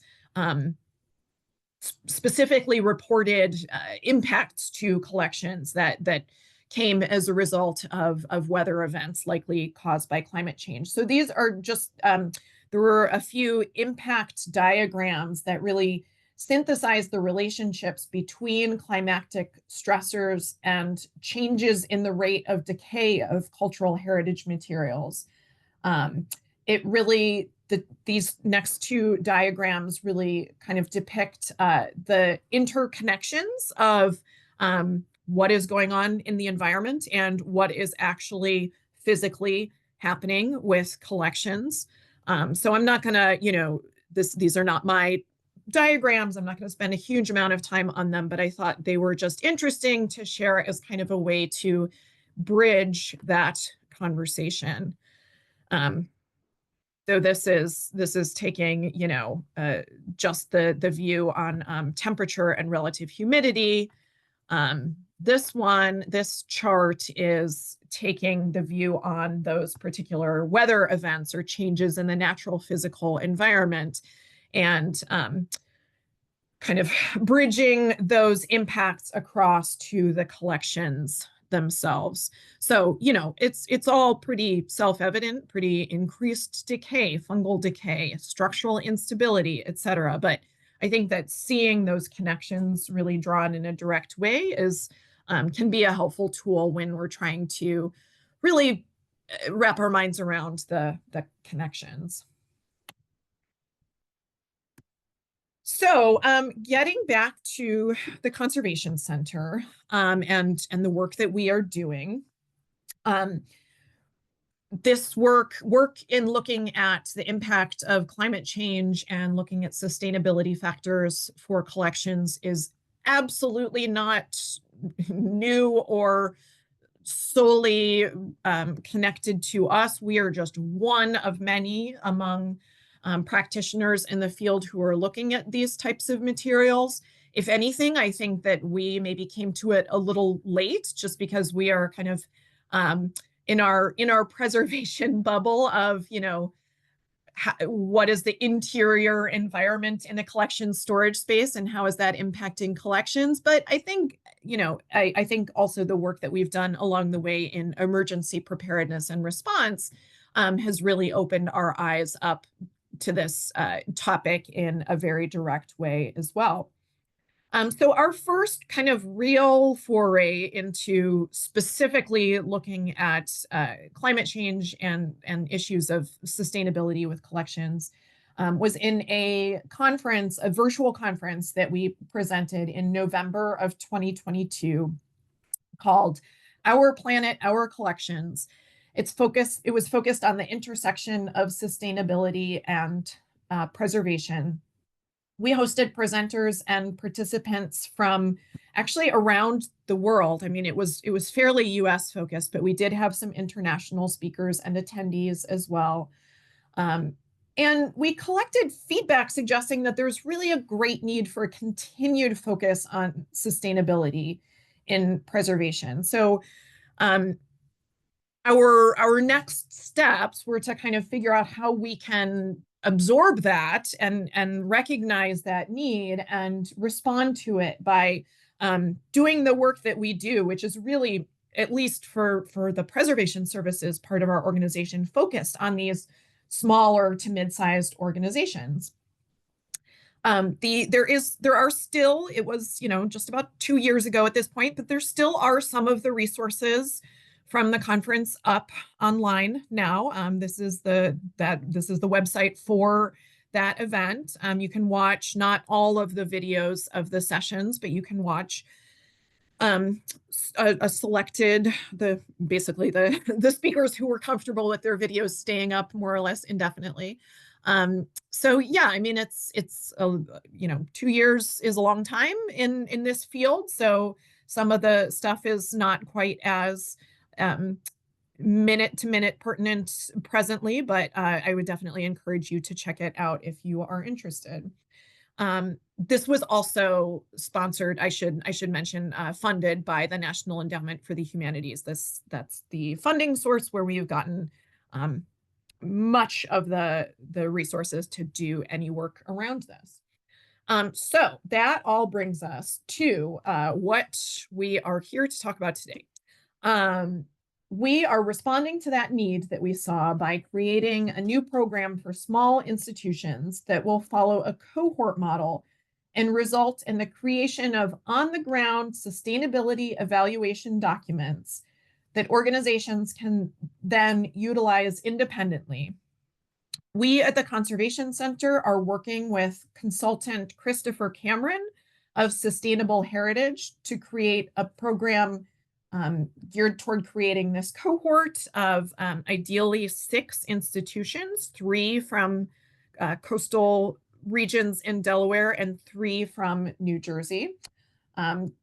Christopher Cameron is a sustainable preservation specialist who focuses his practice on helping cultural institutions understand their environment on a deeper level to then understand and incorporate practical and affordable changes that can ultimately help organizations mitigate their contributions to climate change as they learn to better protect themselves through the process. Often, these changes lead to reductions in energy consumption and cost, further strengthening an institution's overall sustainability. And I thought of course, I've been thinking about Christopher all this morning because we're working closely with him, but I thought of him during Rebekkah's presentation as well when she was talking about building assessments. That is something that Christopher can do with this kind of sustainability mindset. So I've included his content, his website in the resource section of this presentation. So definitely if you have questions along those lines, I think he would be happy to address them. So you all here today are presumably representing New Jersey institutions. So this is not coming as any surprise to you, but just to kind of set the stage, we're choosing this location, these locations in the 2 states where we're working because these areas face heightened climate threats. An increasingly warming planet presents incremental challenges that evolve daily. Warmer temperatures mean an increase in potential pest infestations, along with the threats that unpredictable weather patterns present in the form of stronger and more frequent storms. The vast majority of land in both New Jersey and Delaware lies within what geologists call the Atlantic coastal plain, which has a heightened vulnerability to storm inundation and sea level rise. So we recognize, and again, I think we all here today recognize that collecting institutions are really in a place and have been in a place of needing to undergo a paradigm shift in our thinking to begin approaching planning in a way that both increases sustainability efforts to mitigate our own contributions to climate change while preparing and adapting for projected outcomes in an even riskier world. So the kind of exciting thing that I have to share, I'm going to tell you a little bit more details about this project in a second. I did not think when I arranged to be talking on this that I would have this ask, but we are actually looking for one additional organization to be part of our New Jersey cohort. We were working with an organization that was not actually able to end up participating. So as you listen to this, definitely if your organization, I'm more than happy to, we have a kind of eligibility requirement document written up that I'd be happy to send you right afterwards. Please don't hesitate to reach out. But we are very actively looking to identify this final institution because we are, well, you'll see the timeline in the next slide, or in a couple slides. But just to give you kind of the overview of what is going to be happening over the next roughly year and a half, a little bit less. We are providing sites with environmental monitoring kits and helping organizations navigate where to place data loggers. If you are already recording your environmental conditions, that's fantastic. But if not, we will be able to send organizations several data loggers. We can't do a huge number, but at least probably 2 or 3. Where all of the data analysis is going to be happening in eClimate Notebook, and we're providing all of the training on getting all of that set up and uploading your readings as well. The only real responsibility of organizations over this initial year, other than the setup, is regularly uploading your environmental data. There is an online resource portal where participants can share and access resources, participate in discussions if you are interested, if you have questions, challenges, success stories, etc. We are going to be trying to keep that kind of community going, but there's not like a monthly meeting obligation. It's really just being committed to monitoring your conditions over that year. And like I said, we're hoping to start with the monitoring in December. It does not have to be a cold hard December 1st start deadline, but towards the beginning of the month would be fantastic. The year of data collection, participants will come together for a concentrated period of analysis, discussion, planning, and priority identification. The vast majority, if not all, of this coming together will be happening virtually. We will likely try to have one at least in-person convening, but just recognizing that we are all very, very busy ourselves. Christopher is located not in New York State, not terribly close to New Jersey or Delaware. So, but yeah, there is, next fall, winter, there will be this kind of period of discussion, which will ultimately result in a brief symposium about the results of the findings and the experiences of the sites. And then the kind of tangible outcomes, each site will receive a written report, largely written with the analysis and findings of Christopher Cameron, with recommendations on how to better practice environmental regulation with climate change in mind, some recommendations and hopefully feasible. I think he is really great at, the kind of scalable incremental change type solutions for sustainable practices your organization might be able to implement.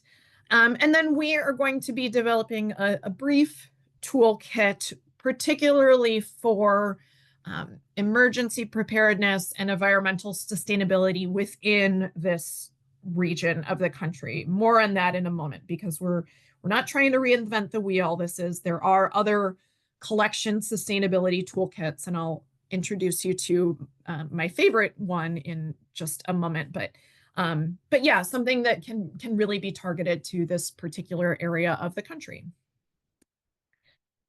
This is the kind of broad overview timeline. We just had the orientation technically last week, but it was recorded, so any organizations coming in after that will get all of that information. And we're launching into the data collection period very soon. We are very hopeful that this program will create a sustainable community of practice for the participating organizations. It will also result, as I mentioned, in the creation of a practically applicable toolkit to guide sites in weaving sustainability and risk assessment into their planning and programming. We have the absolute intention to do this by empowering organizations to create their own roadmap for the future based on environmental needs and potential risks. So cohort institutions will be both participants in the program while simultaneously helping to develop the toolkit that they themselves can utilize. As I mentioned, there are other groups doing work in other geographic regions, but this will be the first for our region. And so we're hopeful with that even that framework can help others in the future. Eventually the data, experiences, and observations can be replicable in possibly even other areas of the country with different targeted risks. And that is just about this particular project. I have a couple other resources that I wanted to share, and then I will definitely have time for questions. So this, whoops, I have the opposite problem of Rebekkah. I'm going too fast.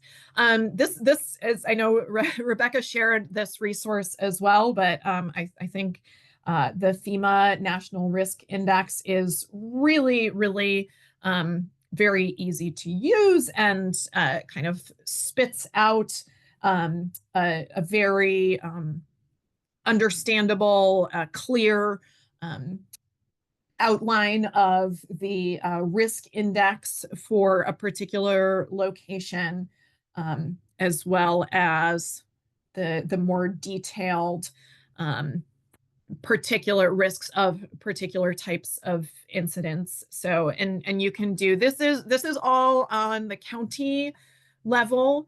There are other tools where you can drill down even a little more carefully.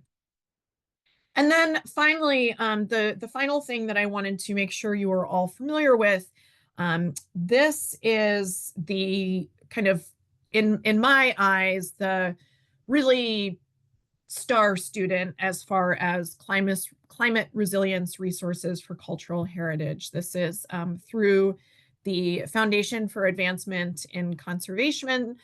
This was also funded through the National Endowment for the Humanities.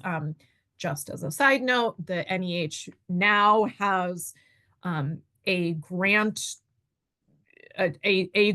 specifically geared at climate resiliency for cultural institutions. So, if this is something that your organization is very committed and dedicated to pursuing, I would definitely recommend reaching out to program officers there. But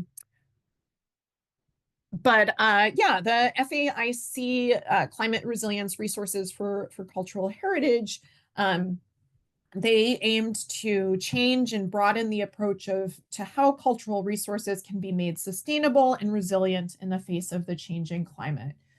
It is meant to encourage a critical change in the way we think about efforts of preservation and adaptation, and seeks to expand the two-way relationship and collaborative actions between cultural resources and communities. So a very kind of community-minded approach to this. So if you go to the website that's up on this screen here, you'll be able to access everything else that's kind of baked into this toolkit, and there is a lot. There is a series of modules. That's my screenshot that's over towards the left-hand side of the slide. There are, you know, a number of different modules. I downloaded the whole thing together, and it was almost 300 pages, but it comes with templates, resources, things that you can use to set up a climate resiliency plan specifically for your organization, and they are all available in English and Spanish. Project also followed the cohort model, although they were working with organizations in, again, very different geographic regions facing very different types of risks, those being in Puerto Rico and New Mexico. So you can learn more about the particular organizations that participated in that project. And then they also have this kind of super monster mapping tool. This is a very, very cool resource. It's very complex, but they basically overlaid a number of different mapping and risk rating resources on top of one another. And so if you go in there, you can kind of sort and click and you can remove and add some of the resources if there are things that are more or less relevant. I'm just realizing now that the screenshot includes my screenshot within, so that's kind of meta. But did not mean to have that on the right-hand side of the screen there. But now you know my process. But it's really, you can take a very, very granular look at risks facing a particular geographic region in a number of different directions. And that is what I wanted to share. This is a lot of different resources. This is only barely scratching. I mean, I could have a 2-hour presentation that's just introducing you to resources that are out there. So definitely recommend digging into some of these. I just wanted to give a very quick plug for 2 of the things up here. Number one, Sustainable Heritage, this first resource, that is Christopher Cameron's consulting organization, and he works with another consultant, Kelly Krish, as well. So they team up on some projects. His background is more in kind of specifically on the building HVAC side of things. So that's why we are working with him. But yeah, if you're interested in, if you have questions about anything, his email is available through his website. So definitely don't hesitate to reach out. And then I also, the Clear Climate Resiliency Action Series, I wanted to bring this to your attention because this is going on right now.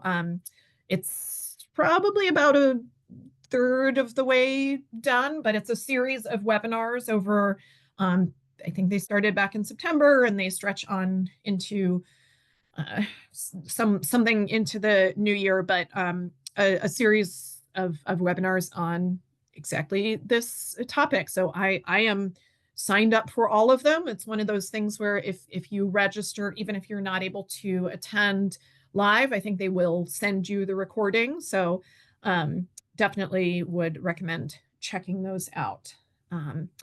So with that, that is a little bit about where the Conservation Center is coming from on this and the project that we have going. This JOT form, this is the form for if you want, if your organization or if a neighbor might actually be interested in participating in this, that's where you would actually kind of register your interest. So yeah, happy to take questions, comments. Thanks, Dyani. I'll give you all a minute if you have any questions for Dyani. We don't see any right now in the Q&A. But there is your email there, and I wanted to know about the grant that you're doing with Delaware and Pennsylvania. Do you have those libraries or cultural institutions set yet, or can people email you if they're interested? Yes, well, so we have one spot open in New Jersey. We thought we had them set, but one ended up not able to participate. So yes, there is still an opportunity in New Jersey to be part of this cohort.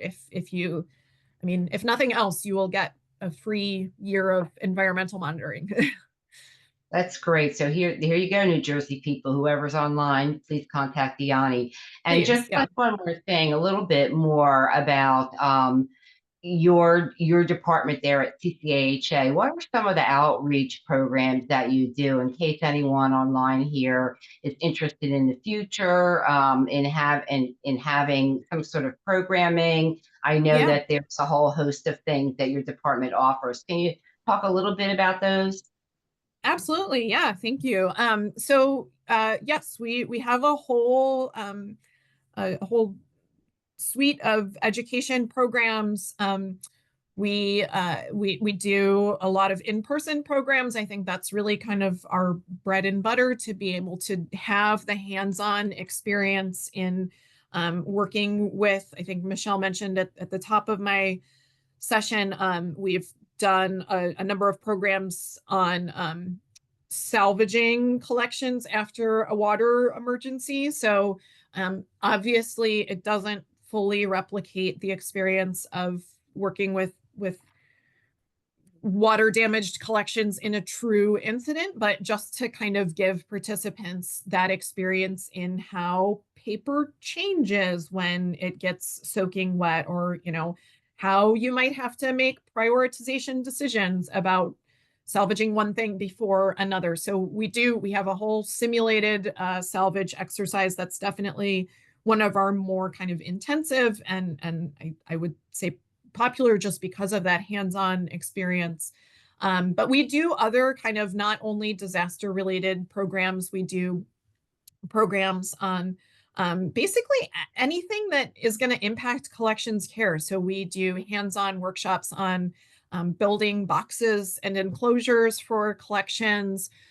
We do programs on, I mentioned mold earlier in this presentation. We have a program that teaches participants to safely clean mold off of stable collections items. I think we're always really cautious to, we're not teaching the conservation, or conservators go to school for many years for that. But so yeah, and those are our in-person programs. We have the vast majority of our online programs, at least the webinars, are free now. And we have in the past couple of years started doing online courses as well. So I know the next one that we have planned is, we don't have information up about it on the website yet, but in March, we're going to be running an online course about working through collections management policies at collecting organizations. So yeah, I mean, we plan programs and bring them kind of out in the world on our initiative, on our schedule. You can also contact us and have us come to your organization and do a program, so we can tailor the content to your site and your needs. I would connect you. You're absolutely welcome to reach out to me, but I would connect you with my colleague Greg for that. Yeah, and most of the free webinars, we also have a whole YouTube channel with the recordings of all of those. If there's any preservation related topic, we probably have done it at some point. So, if you go to YouTube and just search CCAHA, it should come up pretty close to the top. your programs are amazing. They really Oh, are. thank you. I especially love that one on it, making enclosures, because I just like Yes. working with my hands. So I love that Yep. one. There's also, I think that you can have a membership at the Conservation Center. There's memberships available. Yes, yeah. So organizations can become members of the center, and a membership will give you discounts to our education programs. It will also give you, on the conservation treatment side, you can have, members can have a free condition report done on an object. So if there's an item that you are interested in potentially having conserved, it doesn't lock you into anything, but just to have the condition report done. But our conservators can write up a report on, what would need to happen to treat this particular object. We also have our director of business development helps organizations write grants to pursue preservation and conservation related funding. So I would be more than happy to connect you with her as well. There's the NEH Preservation Assistance Grants, my very favorite category of grant funding. They're going to be due in, applications are due in mid-January. So now is the time to think about that. And that will fund a wealth of different, it would fund purchasing supplies and rehousing. It would fund having a consultant come and do an assessment. It would fund having trainers come do education programs. So I personally, at the state library, I've worked with your grants manager on two IMLS grants in the past, and we've gotten them. So I would say that, that's an excellent service to provide, that your grants manager really knows NEH grants, IMLS grants, what they're looking for.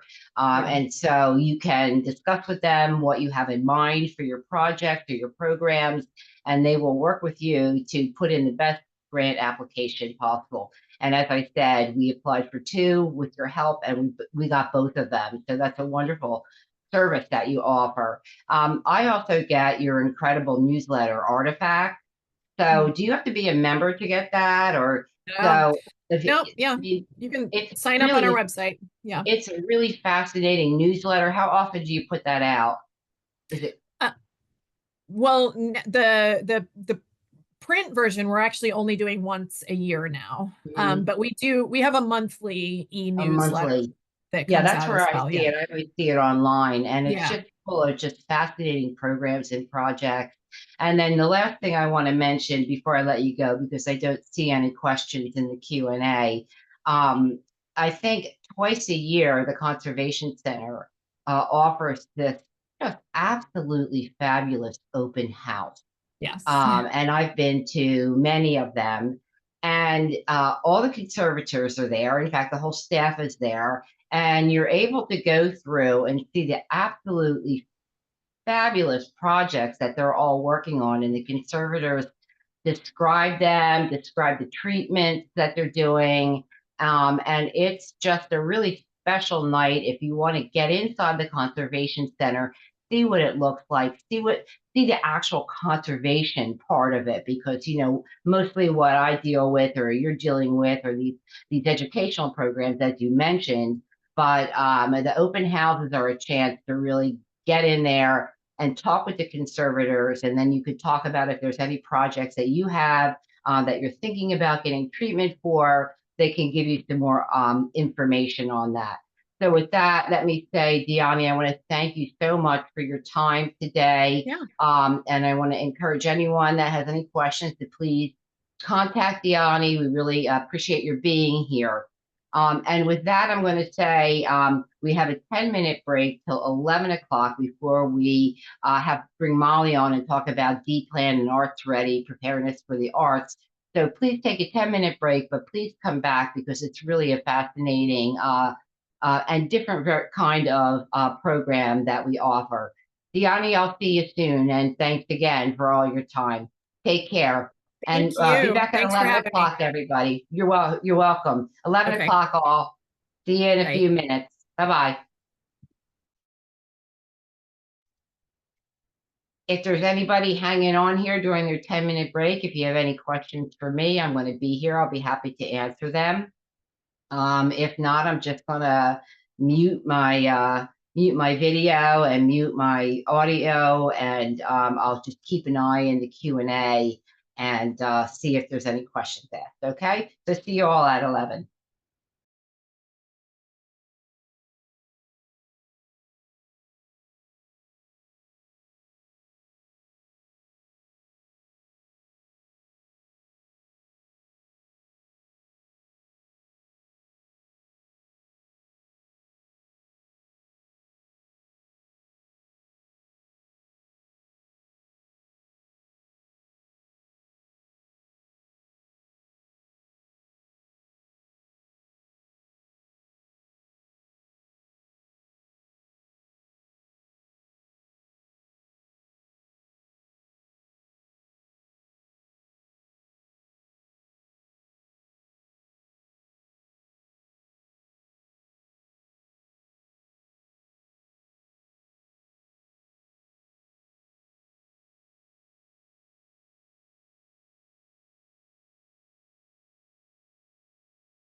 Hoping everyone is coming back for our last program of the day. Hello, Molly.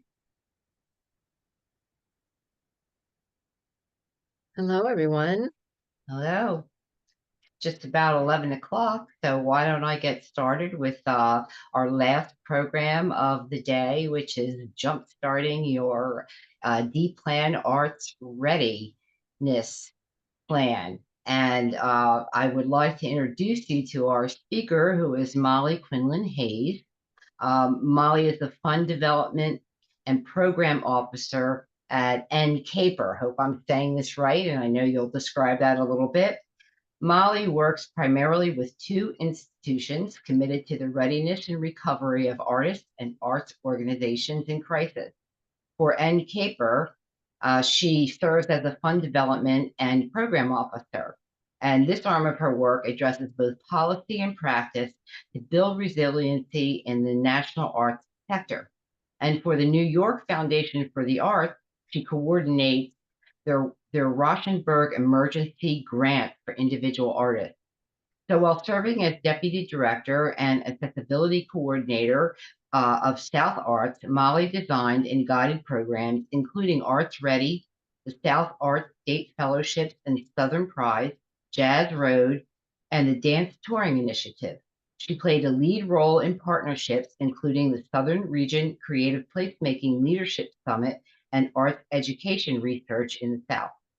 Prior to joining South Arts, Molly was the Assistant Director and Accessibility Coordinator of the Arizona Commission on the Arts.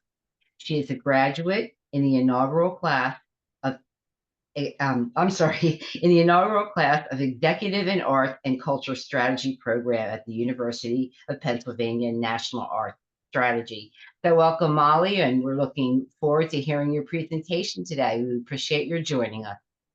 Great. Thank you so much, Michelle. I appreciate the invitation. Make sure my slides are getting started here. Welcome, everyone. As you can probably tell from Michelle's introduction, I am not from the emergency world. I come at this work in readiness, response, and recovery from the arts side. One of the reasons I share that is that I think in this work, it's important to remember that we're not trying to all become emergency and sustainability experts, but definitely understanding what we need to know and that there are relationships across the cultural and the emergency management sectors that we need to build as time goes on is really critical. So appreciate you taking the time to be here today. I put some information in the chat about the tool that I'm going to be demonstrating today. I will talk a little bit about what NCAPER is and why I've come to believe that readiness planning is a critical leadership activity, whether you run a small, mid-size, or large arts or cultural institution. And then we'll actually do a demonstration of the tool. We would welcome you to sign up. Thanks to the Andrew W. Mellon Foundation, we're able to underwrite a number of free subscriptions for organizations. So we hope that you will take advantage of that. Just a little bit about NCAPER. We have been around since 2006, really came to life in the wake of Hurricanes Katrina and Rita, where a number of regional, state, local, and national organizations, public and private, came together and realizing, that we needed to help ourselves in the recovery, but also recognizing that there were huge gaps in the kind of formal response structure. So we're really working for artists and arts organizations. So we are really working to build a better safety net for the arts across the country. These are our steering committee members, and you'll see that we have a range of government agencies, the National Endowment for the Arts, the New York Foundation for the Arts, my other hat, and several other organizations that specialize in responding to artists and arts organizations in particular disciplines, such as Music Cares, which provides emergency grants and social services to folks in the music industry. The Entertainment Community Fund, which supports people on stage, backstage, in front of the camera, behind the camera. the Craft Emergency Relief Fund. So it's this great coalition of the willing who've come together to drive both policy and practice in the arts sector to make us more resilient and more sustainable. And I think that you will see and hear a lot of themes of what you heard from Dyani and also from Rebekkah in my presentation today, which encourages me that we're moving in the right direction. So D-Plan Arts Ready was a tool. It was created originally in the early, I think around 2010. And it's an online planning tool. And it was created because we really found after Katrina and Rita that arts organizations were not undertaking readiness or preparedness or business continuity planning because of two reasons. They didn't know how to start, and it wasn't really a leadership priority. Well, the leadership priority has shifted, I think, as is evident from those of you who are here today. This has got to be just a part of our responsible stewardship, is to be looking at these issues. But it's still very hard to know how to begin. And so the D-Plan, we combined the Arts Ready and the D-Plan tools. Some of you in the cultural and heritage sectors might have been familiar with or even used the D-Plan tool. So it was really exciting to combine the best of both tools into one that is now available in this upgraded version. But before we even jump into the tool, I thought I would just share from my perspective as an arts administrator what I have come to believe about readiness planning. The first is to start where you are. We all have some things in place, even if you don't recognize that this is about readiness planning. There are, even if they're informal or not explicit or written down, there are things that you do, ways that you work, documents that you have that already exist. Part of what D-Plan Arts Ready can do is help you pull those together and centralize them and use them in a way that's going to be more effective. Another belief I have is no guilt. Wherever you are is where you are. And I've worked with hundreds of organizations over the years. Right now, I'm doing the customized readiness plans for 2 performing arts clients. And I go and saying, you know, you may wish that you had done this a year ago or 5 years ago. You may, you know, once we get into it, start to feel badly about the gaps that you have. Don't. Start where you are. You know, wherever you are, you can build from, and we'll just go from there. I really appreciated in Rebekkah's comments to do assessment in a comprehensive way, but then you implement it in an incremental way. And I really believe that that's the way we're going to be successful. Look at what you need, prioritize, and then break it into bite-sized pieces. Thirdly, harvest wisdom. There are unfortunately lots of people who have been down a rough road, whether it was an individual crisis that happened within their institution or within their studio or within their building, all the way to regional natural disasters. We have tried to cull the best practices and their best advice on how they got through it and what they would have liked to have in place. And that analysis and kind of distillation process is what is in the Arts Ready tool. So you don't need to start from scratch. Fourthly, don't cookie cut. It is very tempting, particularly as busy as we all are, to say, could I just have a template? Let me, you know, find an organization that's doing a good job and use theirs.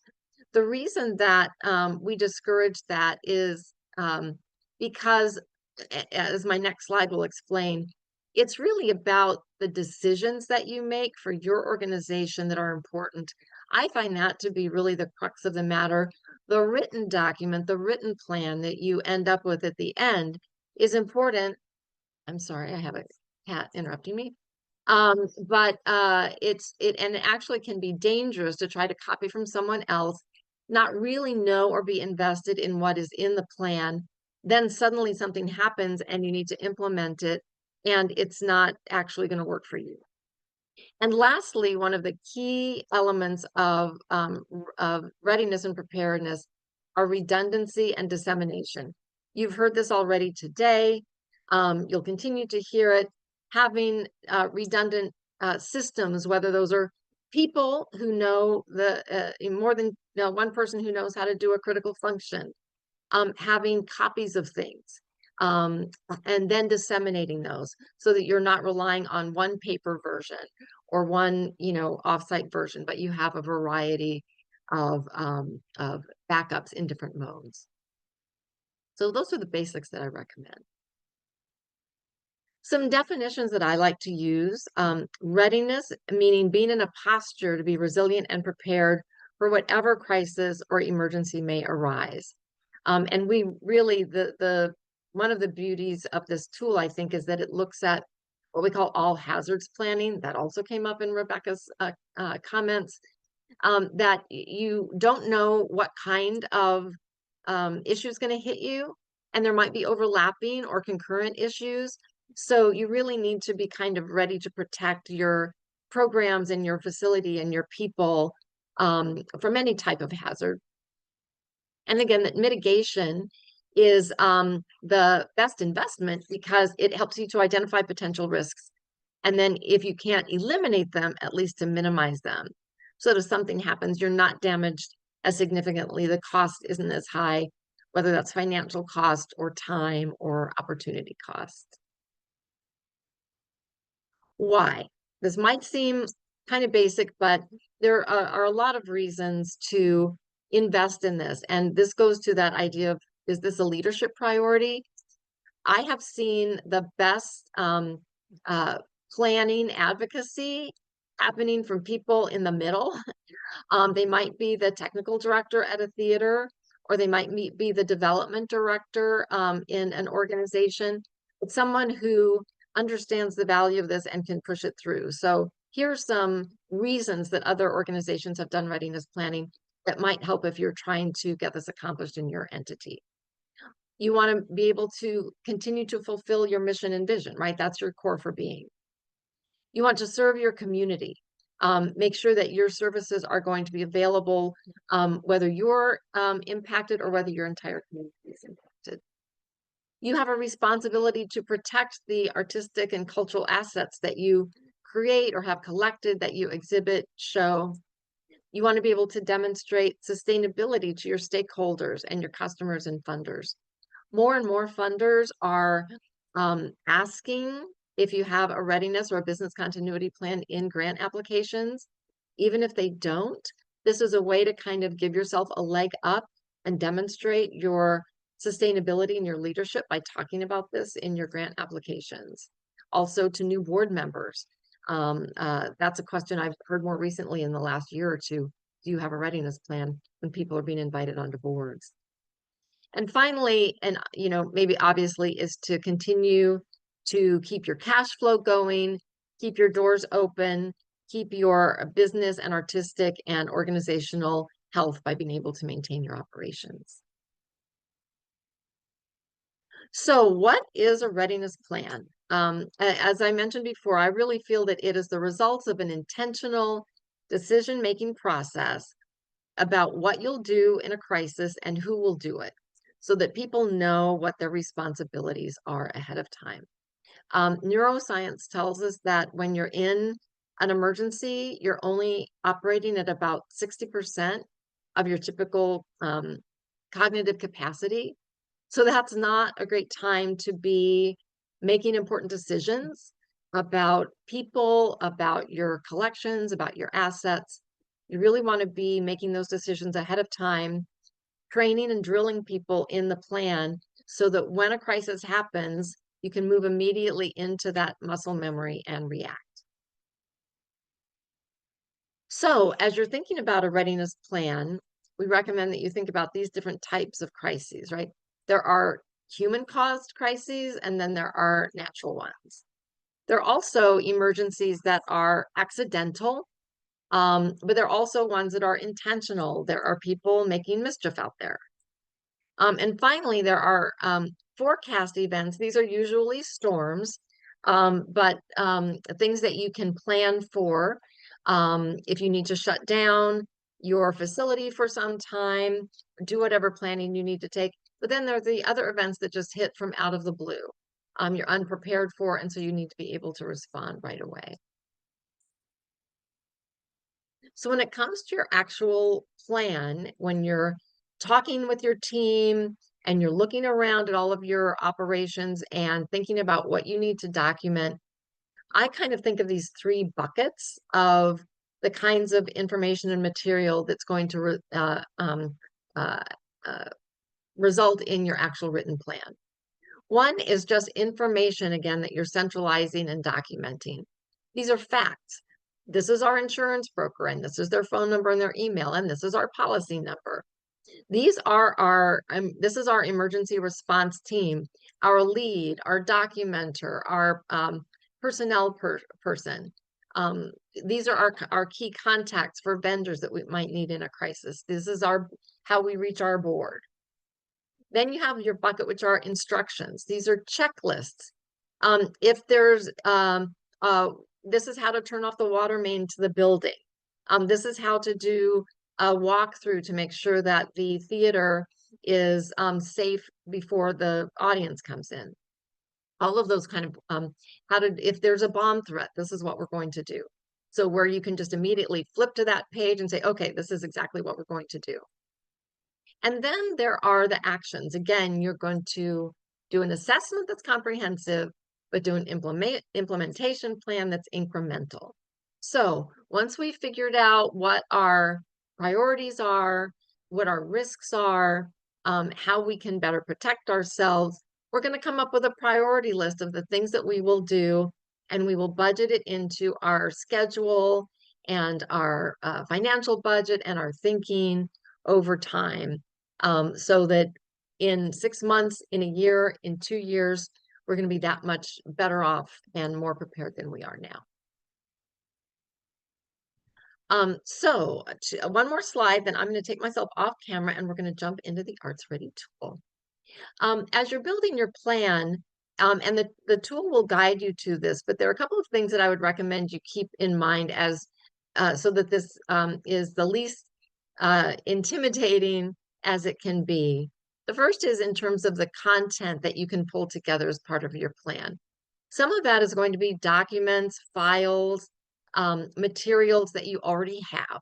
You just need to pull together. Oh yes, here's our board list with all of their contact information. Here are our bylaws that say this is what to do if our board president is unavailable, right? So you pull all that together. Then there's information that's in people's heads. And for small and mid-sized organizations in particular, it's really challenging to take the time to kind of download what key people know and put it on paper. But I will encourage you to think about trying to do that. It's healthy for the organization. It's also healthy for that person. You know, I worked for an organization and our finance and HR person was in a car crash and literally came into the office before going to the doctor to do payroll because no one else knew how to do it. Well, that's just not right. I mean, that's just not a humane way to run an organization. So helping people to have that buffer so that if they need to take care of themselves or their people, there's someone who can cover back the shop. Policies and procedures. Some of these might be formal. This is our ticket refund policy. This is how we vet the teaching artists that come in and work with children. But then there might be informal policies. Oh yeah, this is how we do an orientation of new board members. This is how well, let's start writing some of that stuff down. And then processes. This is how we institute a ticket refund. This is what our process will be if the press calls us in a crisis and we need to know who our spokespeople are. So you've got all that content. And then how do you actually get it done? Once you kind of go through the Arts Ready risk assessment, which I'll show you, you build up a to-do list just like you would for any other project. How do you actually get that done in your workaday life, which is already too full? Some of my suggestions are, again, start where you are. I will wager that you already have things in place, whether you believe it or not. So that's you're going to start not from zero. Next, put some dedicated time. Maybe you can only do, 30 minutes every Friday afternoon. Okay, great. Well, that's 30 minutes more than you did last week. So Build things into what's already going on. If you already have a staff retreat, if you already have a board meeting, if you already have, if you're already updating your personnel manual or your usher handbook, you know, try to use those as opportunities to think about readiness and preparedness and integrate that into what you're already doing. You can build this into job descriptions and evaluations, right? Because what gets measured gets done.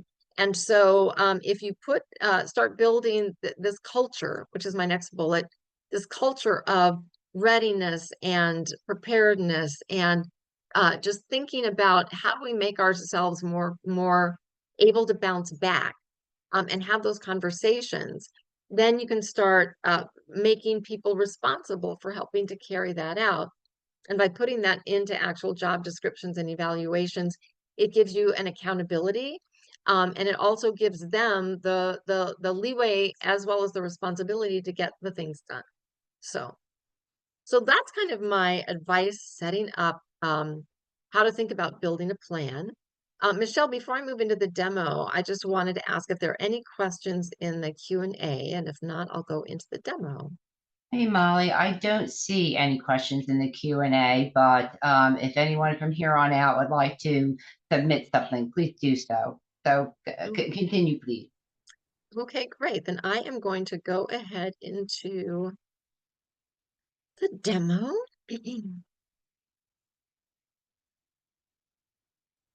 As I find from my many windows that are open.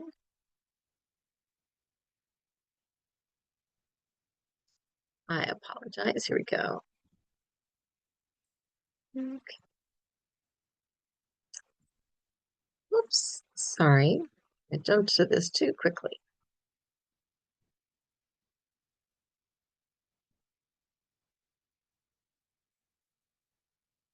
Okay. So I'm going to show you an organization planning your trip down the yellow brick road. We have started an Arts Ready plan with the Oz Theater. So some of you might have heard of this organization. They are located in the historic Over the Rainbow Theater, and they were founded by Dorothy Gale. She's the executive director. They're a community theater, and they do an array of activities for the community. So they were, again, Dorothy founded the Oz Theater, Oz Community Theater. Having returned to Emerald City to leave the theater company of my childhood, I can attest to the fact there's no place like home.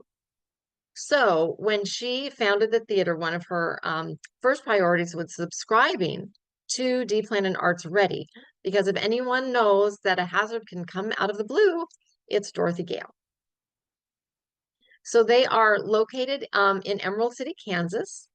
And they are, again, community-based, have opportunities for all ages to participate in theater activities. They recently celebrated their 100th birthday. They have a staff of 6, and they serve over 1,000 patrons and donors every year. They are known nationally for their Munchkin Theater for Children, for their award-winning improvisational strawman art therapy program, and of course, the touring musical theater program, which is directed by Rosanna Tote. So let's see how the Oz Community Theater went about using the tool. The first step is to create an account. This is a fairly intuitive platform. None of this will look different than many other platforms that you use, but just to do you a quick walkthrough. One person creates the account. They are your administrator. And you can add as many other users to your account as you wish. It really depends on the size and scope of your organization. You might, if you're a larger organization, you might have department heads. If you're a smaller organization, you may want everyone on your team in the tool. We do ask for a credit card when you register, even though the code that I've put in the chat won't charge you at all.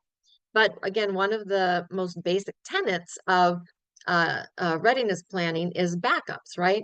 So this automatically means that a year after you have created your account, we have the ability to reach out to you, make sure that you update it if there's any information that's out of date. and renew it because we don't want you to lose your plan. So that's kind of a built-in fail-safe. Once you've created an account, it's very easy to add and assign users. You can access your organization's account, click on users, and again, you can define who has access to the tool and in what way. So you can either sign someone up as an admin, a manager, or a contributor. Again, with their contact information. So then they will each get an email just inviting them to be part of your account.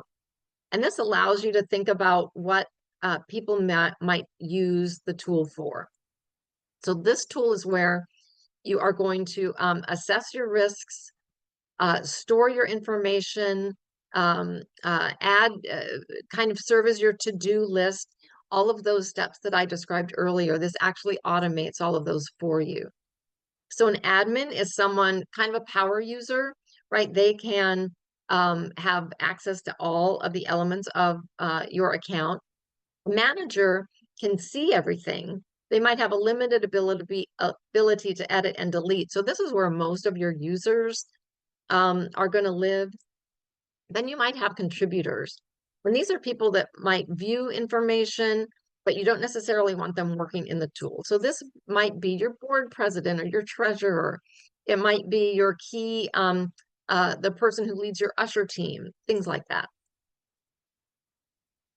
So the next step is to build a roadmap by doing a risk assessment. And secondly, you are going to identify, then you'll come up with your action items. So from the assessment, you will mitigate the most hazardous warnings along the way. Then you will upload your critical stuff. So what do you need at hand or in the system as your safety and preparedness kit? And then finally, I'll show you briefly the reports and training that are incorporated into the tool. So this is where I'm going to stop sharing my slides. I'm going to start sharing the tool. So this is the dashboard that you'll see. This is Oz Community Theater's dashboard. So if I am the admin, I can come in here and I'll see my dashboard appear along the top, my risk assessment, what are my various action items, my critical stuff, reports that I can generate. Then there are a whole library of guides and resources that we have built into the tool. Again, that idea of harvesting wisdom. We've kind of gathered great examples and resource materials and baked them into the system for you. And then you can always email our help desk if you have questions with as you go through the process. We also have a YouTube video. It's about half an hour. Can also walk you through this whole process.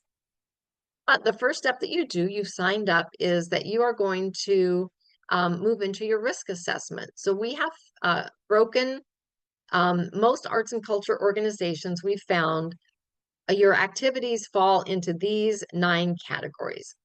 Your collections and assets, which sometimes is terminology that performing arts organizations don't necessarily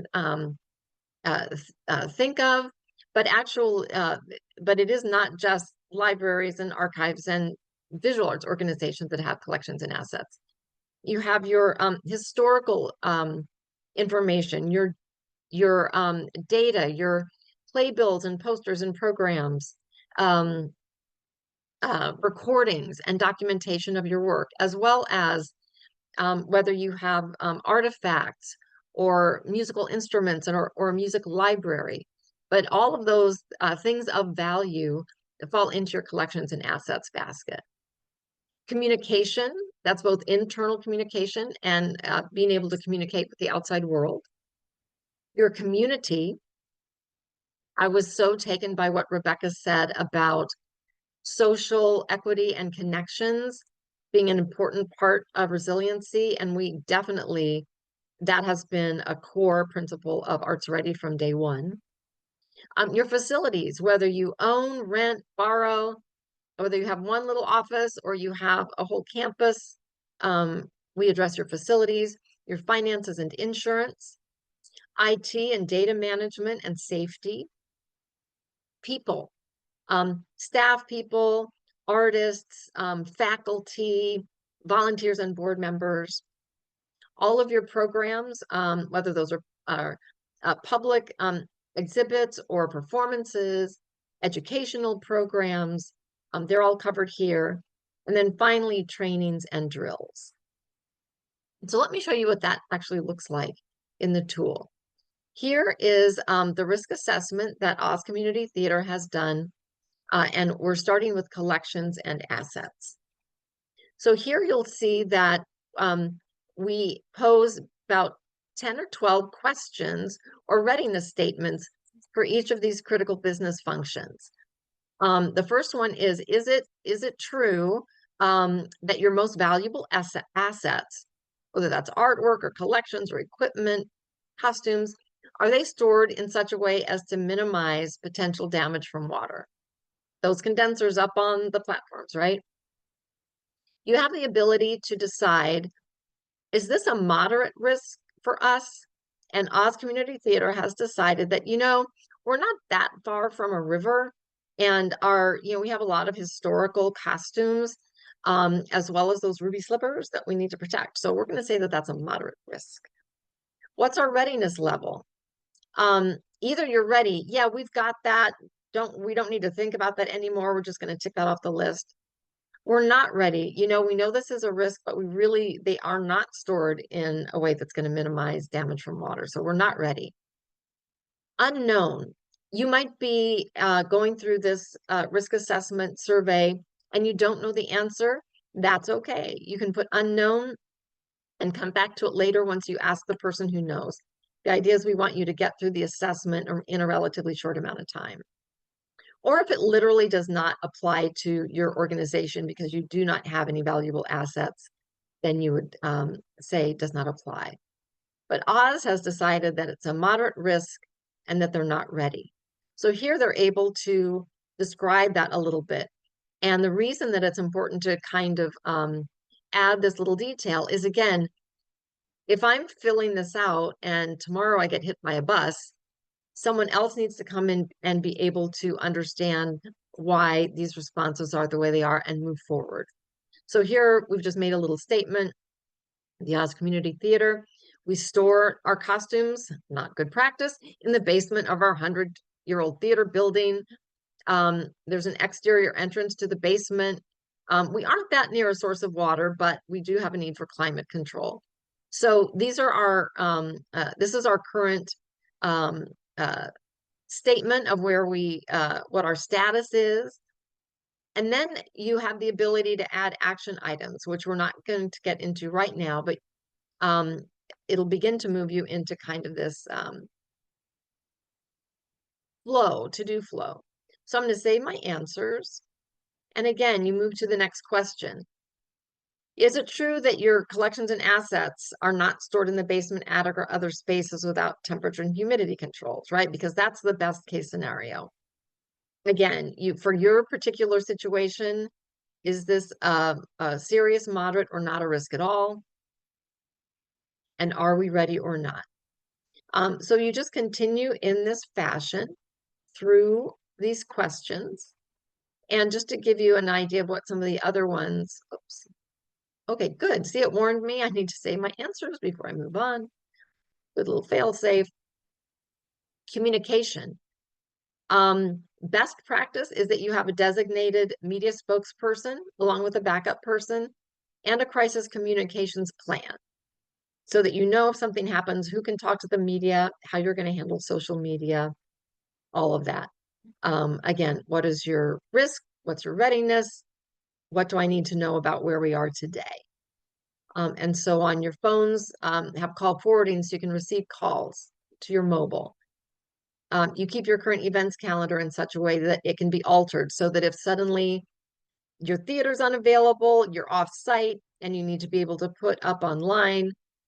This just happened in Western North Carolina, that performances are going to be delayed for 3 weeks.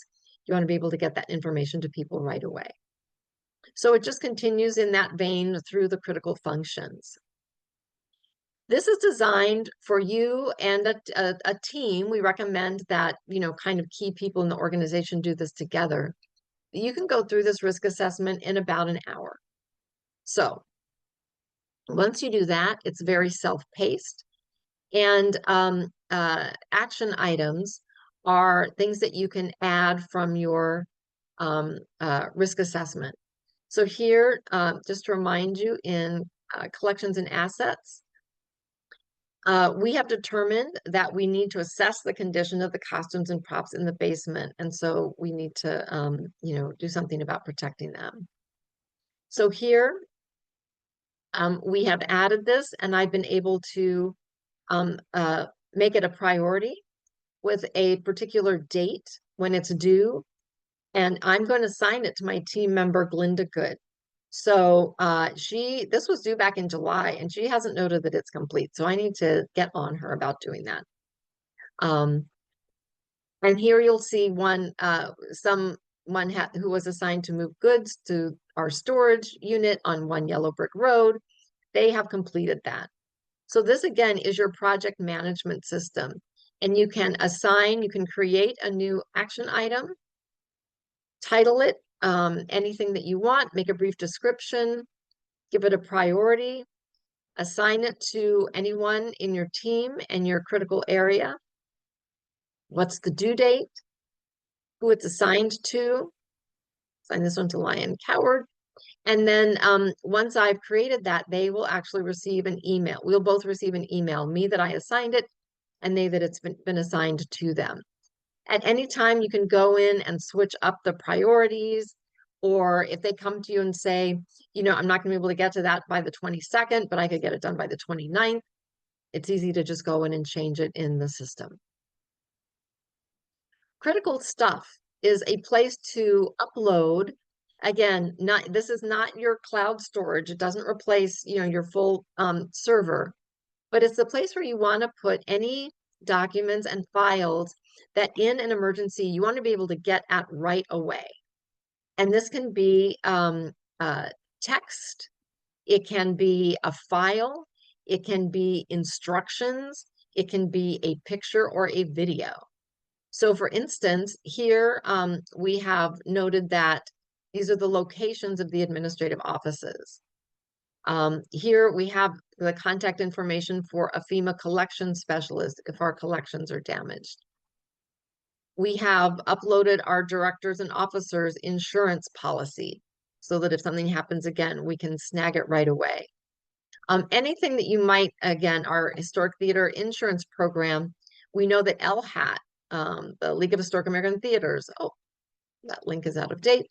But you can, again, put teasers and reminders in here for your team at any time so that you can just manage the process. An incident report form.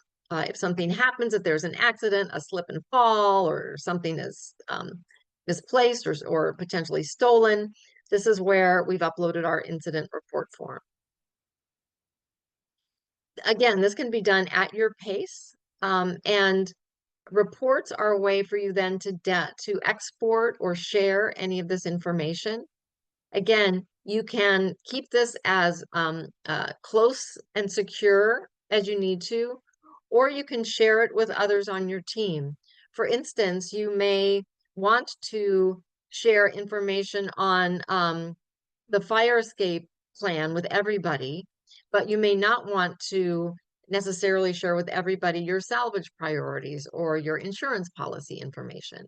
So this allows you to manage your data in a way that is safe and secure. And then finally, as I said, we have baked into the tool a number of resources for you to use and access based on what your risk assessment has told you are important. An after action review. One of the most important things that we believe is that after an incident happens, whether it's a small incident or a large one, the most important thing is to review what happened, how you responded, what worked and what could have worked better so that you can mitigate that risk for the next time and come up with an improved plan. So again, we've tried to collect a variety of tools and resources and again, you don't need to create anything from scratch. We are trying to create information and provide information that you can use. An emergency succession plan. If suddenly your executive director were absent because of a health issue for up to 10 weeks, do you know immediately who would step in, what authority they would have? Would they be paid for those? Would they be, if it's your deputy director, would they also still carry on their own job responsibilities, or would it be the board chair? Those are the kinds of things that you really want to decide ahead of time, and then you can just trigger it when it's needed. So that, yeah, I've gone through that fairly quickly, but I did want to just give you a flavor of how the D-Plan Arts Ready tool can operate, again, in a way that you can work in a scope and at a pace that is right for your organization, whatever the size of your staff, whatever the scope of your programming, and whenever the busy and slower times of your season. I have learned in the emergency management sector the phrase blue sky times, which are when nothing bad is happening. And that's when you really want to do your planning and preparing. And so that's when you want to set aside some of this time to make this a leadership priority and think about doing some of this planning and preparing and resilience building before the crisis happens. So with that, Michelle, that's my demonstration. I'd be, again, happy to answer any questions or clarify anything, but it's a tool that, again, was designed specifically for those who can't afford a consultant or don't have the time or the interest in doing a full-fledged 50-page plan. This is a way to just help with your thinking and get your whole staff kind of in this mindset and in this culture of being ready. And that's what we'd love to hear, Molly, that those kind of plans are good for smaller to mid-sized institutions, that they can do on their own. And because we know also in the library world with traditional disaster plans and in some of the smaller museums and historical societies, etc., they often don't have the funding, to hire a consultant to do a disaster plan for them. So that's why these sorts of templates and the work that you've done is so important. I'm going to give everyone a last chance to put a question in the Q&A if there's anything for Molly. But meanwhile, I want to point out that Molly did add in the chat something very important, and that is that NJCAR members, or if you're attending the webinar today, can receive a 1-year subscription to D-Plan Arts Ready for free. And she gave you the website there, and she also gave you the code to enter. So take her up on it. I mean, that's a wonderful opportunity to get access to this plan. So with that said, Molly, I do not see any questions in the chat, in the Q&A. Let me just check one more time. No, I don't see any open questions in the Q&A. So I would like to thank you for your time today and for a really wonderful presentation. That's something really different. We really never had a program on the Arts Ready part of NJCAR. So it was really something unique and great to see and great for everyone to learn about. So thanks for being here today and for taking the time and to prepare such a great presentation. Thank you. And you see some hand claps coming down there. Very good. So with that, I would like to conclude the NJCAR Summit. I want to thank everyone for coming today. I want to especially thank our presenters, Rebekkah, Dyani, and Molly, for their wonderful presentations. You all have their contact information, so I know they would be happy to hear from you. I hope that you found this to be useful today. We tried to give you sort of 3 different kinds of of programming, you know, from the cohorts that Dyani talked about, to the sort of very practical tips from Rebekkah about your buildings, and to showing an actual deep plan arts ready plan from Molly. And I want to say that that's probably, if you're familiar with Deep Plan or any of those other online tools, it's probably not so different than the Deep Plan that's available for the traditional disaster preparedness for cultural institutions. So I think by giving a preview of Arts Ready, you probably had a little preview of Deep Plan as well. And so with that, I want to let everyone get off to lunch. And I thank you for joining us. I want to thank Alexia from behind the scenes for recording the video and setting everything up for us today. She did a great job. So thank you, Alexia. And she will be sending out the recordings of the summit today to everyone who registered. So you will be getting those in probably about a week. So with that, goodbye. Thanks again. Dyani and Molly hung in there for the whole time. I know Rebekkah was probably off giving another presentation. So thank you all very much for attending today, and I'll see you guys soon. Thanks so much. Take care, everyone. Bye-bye.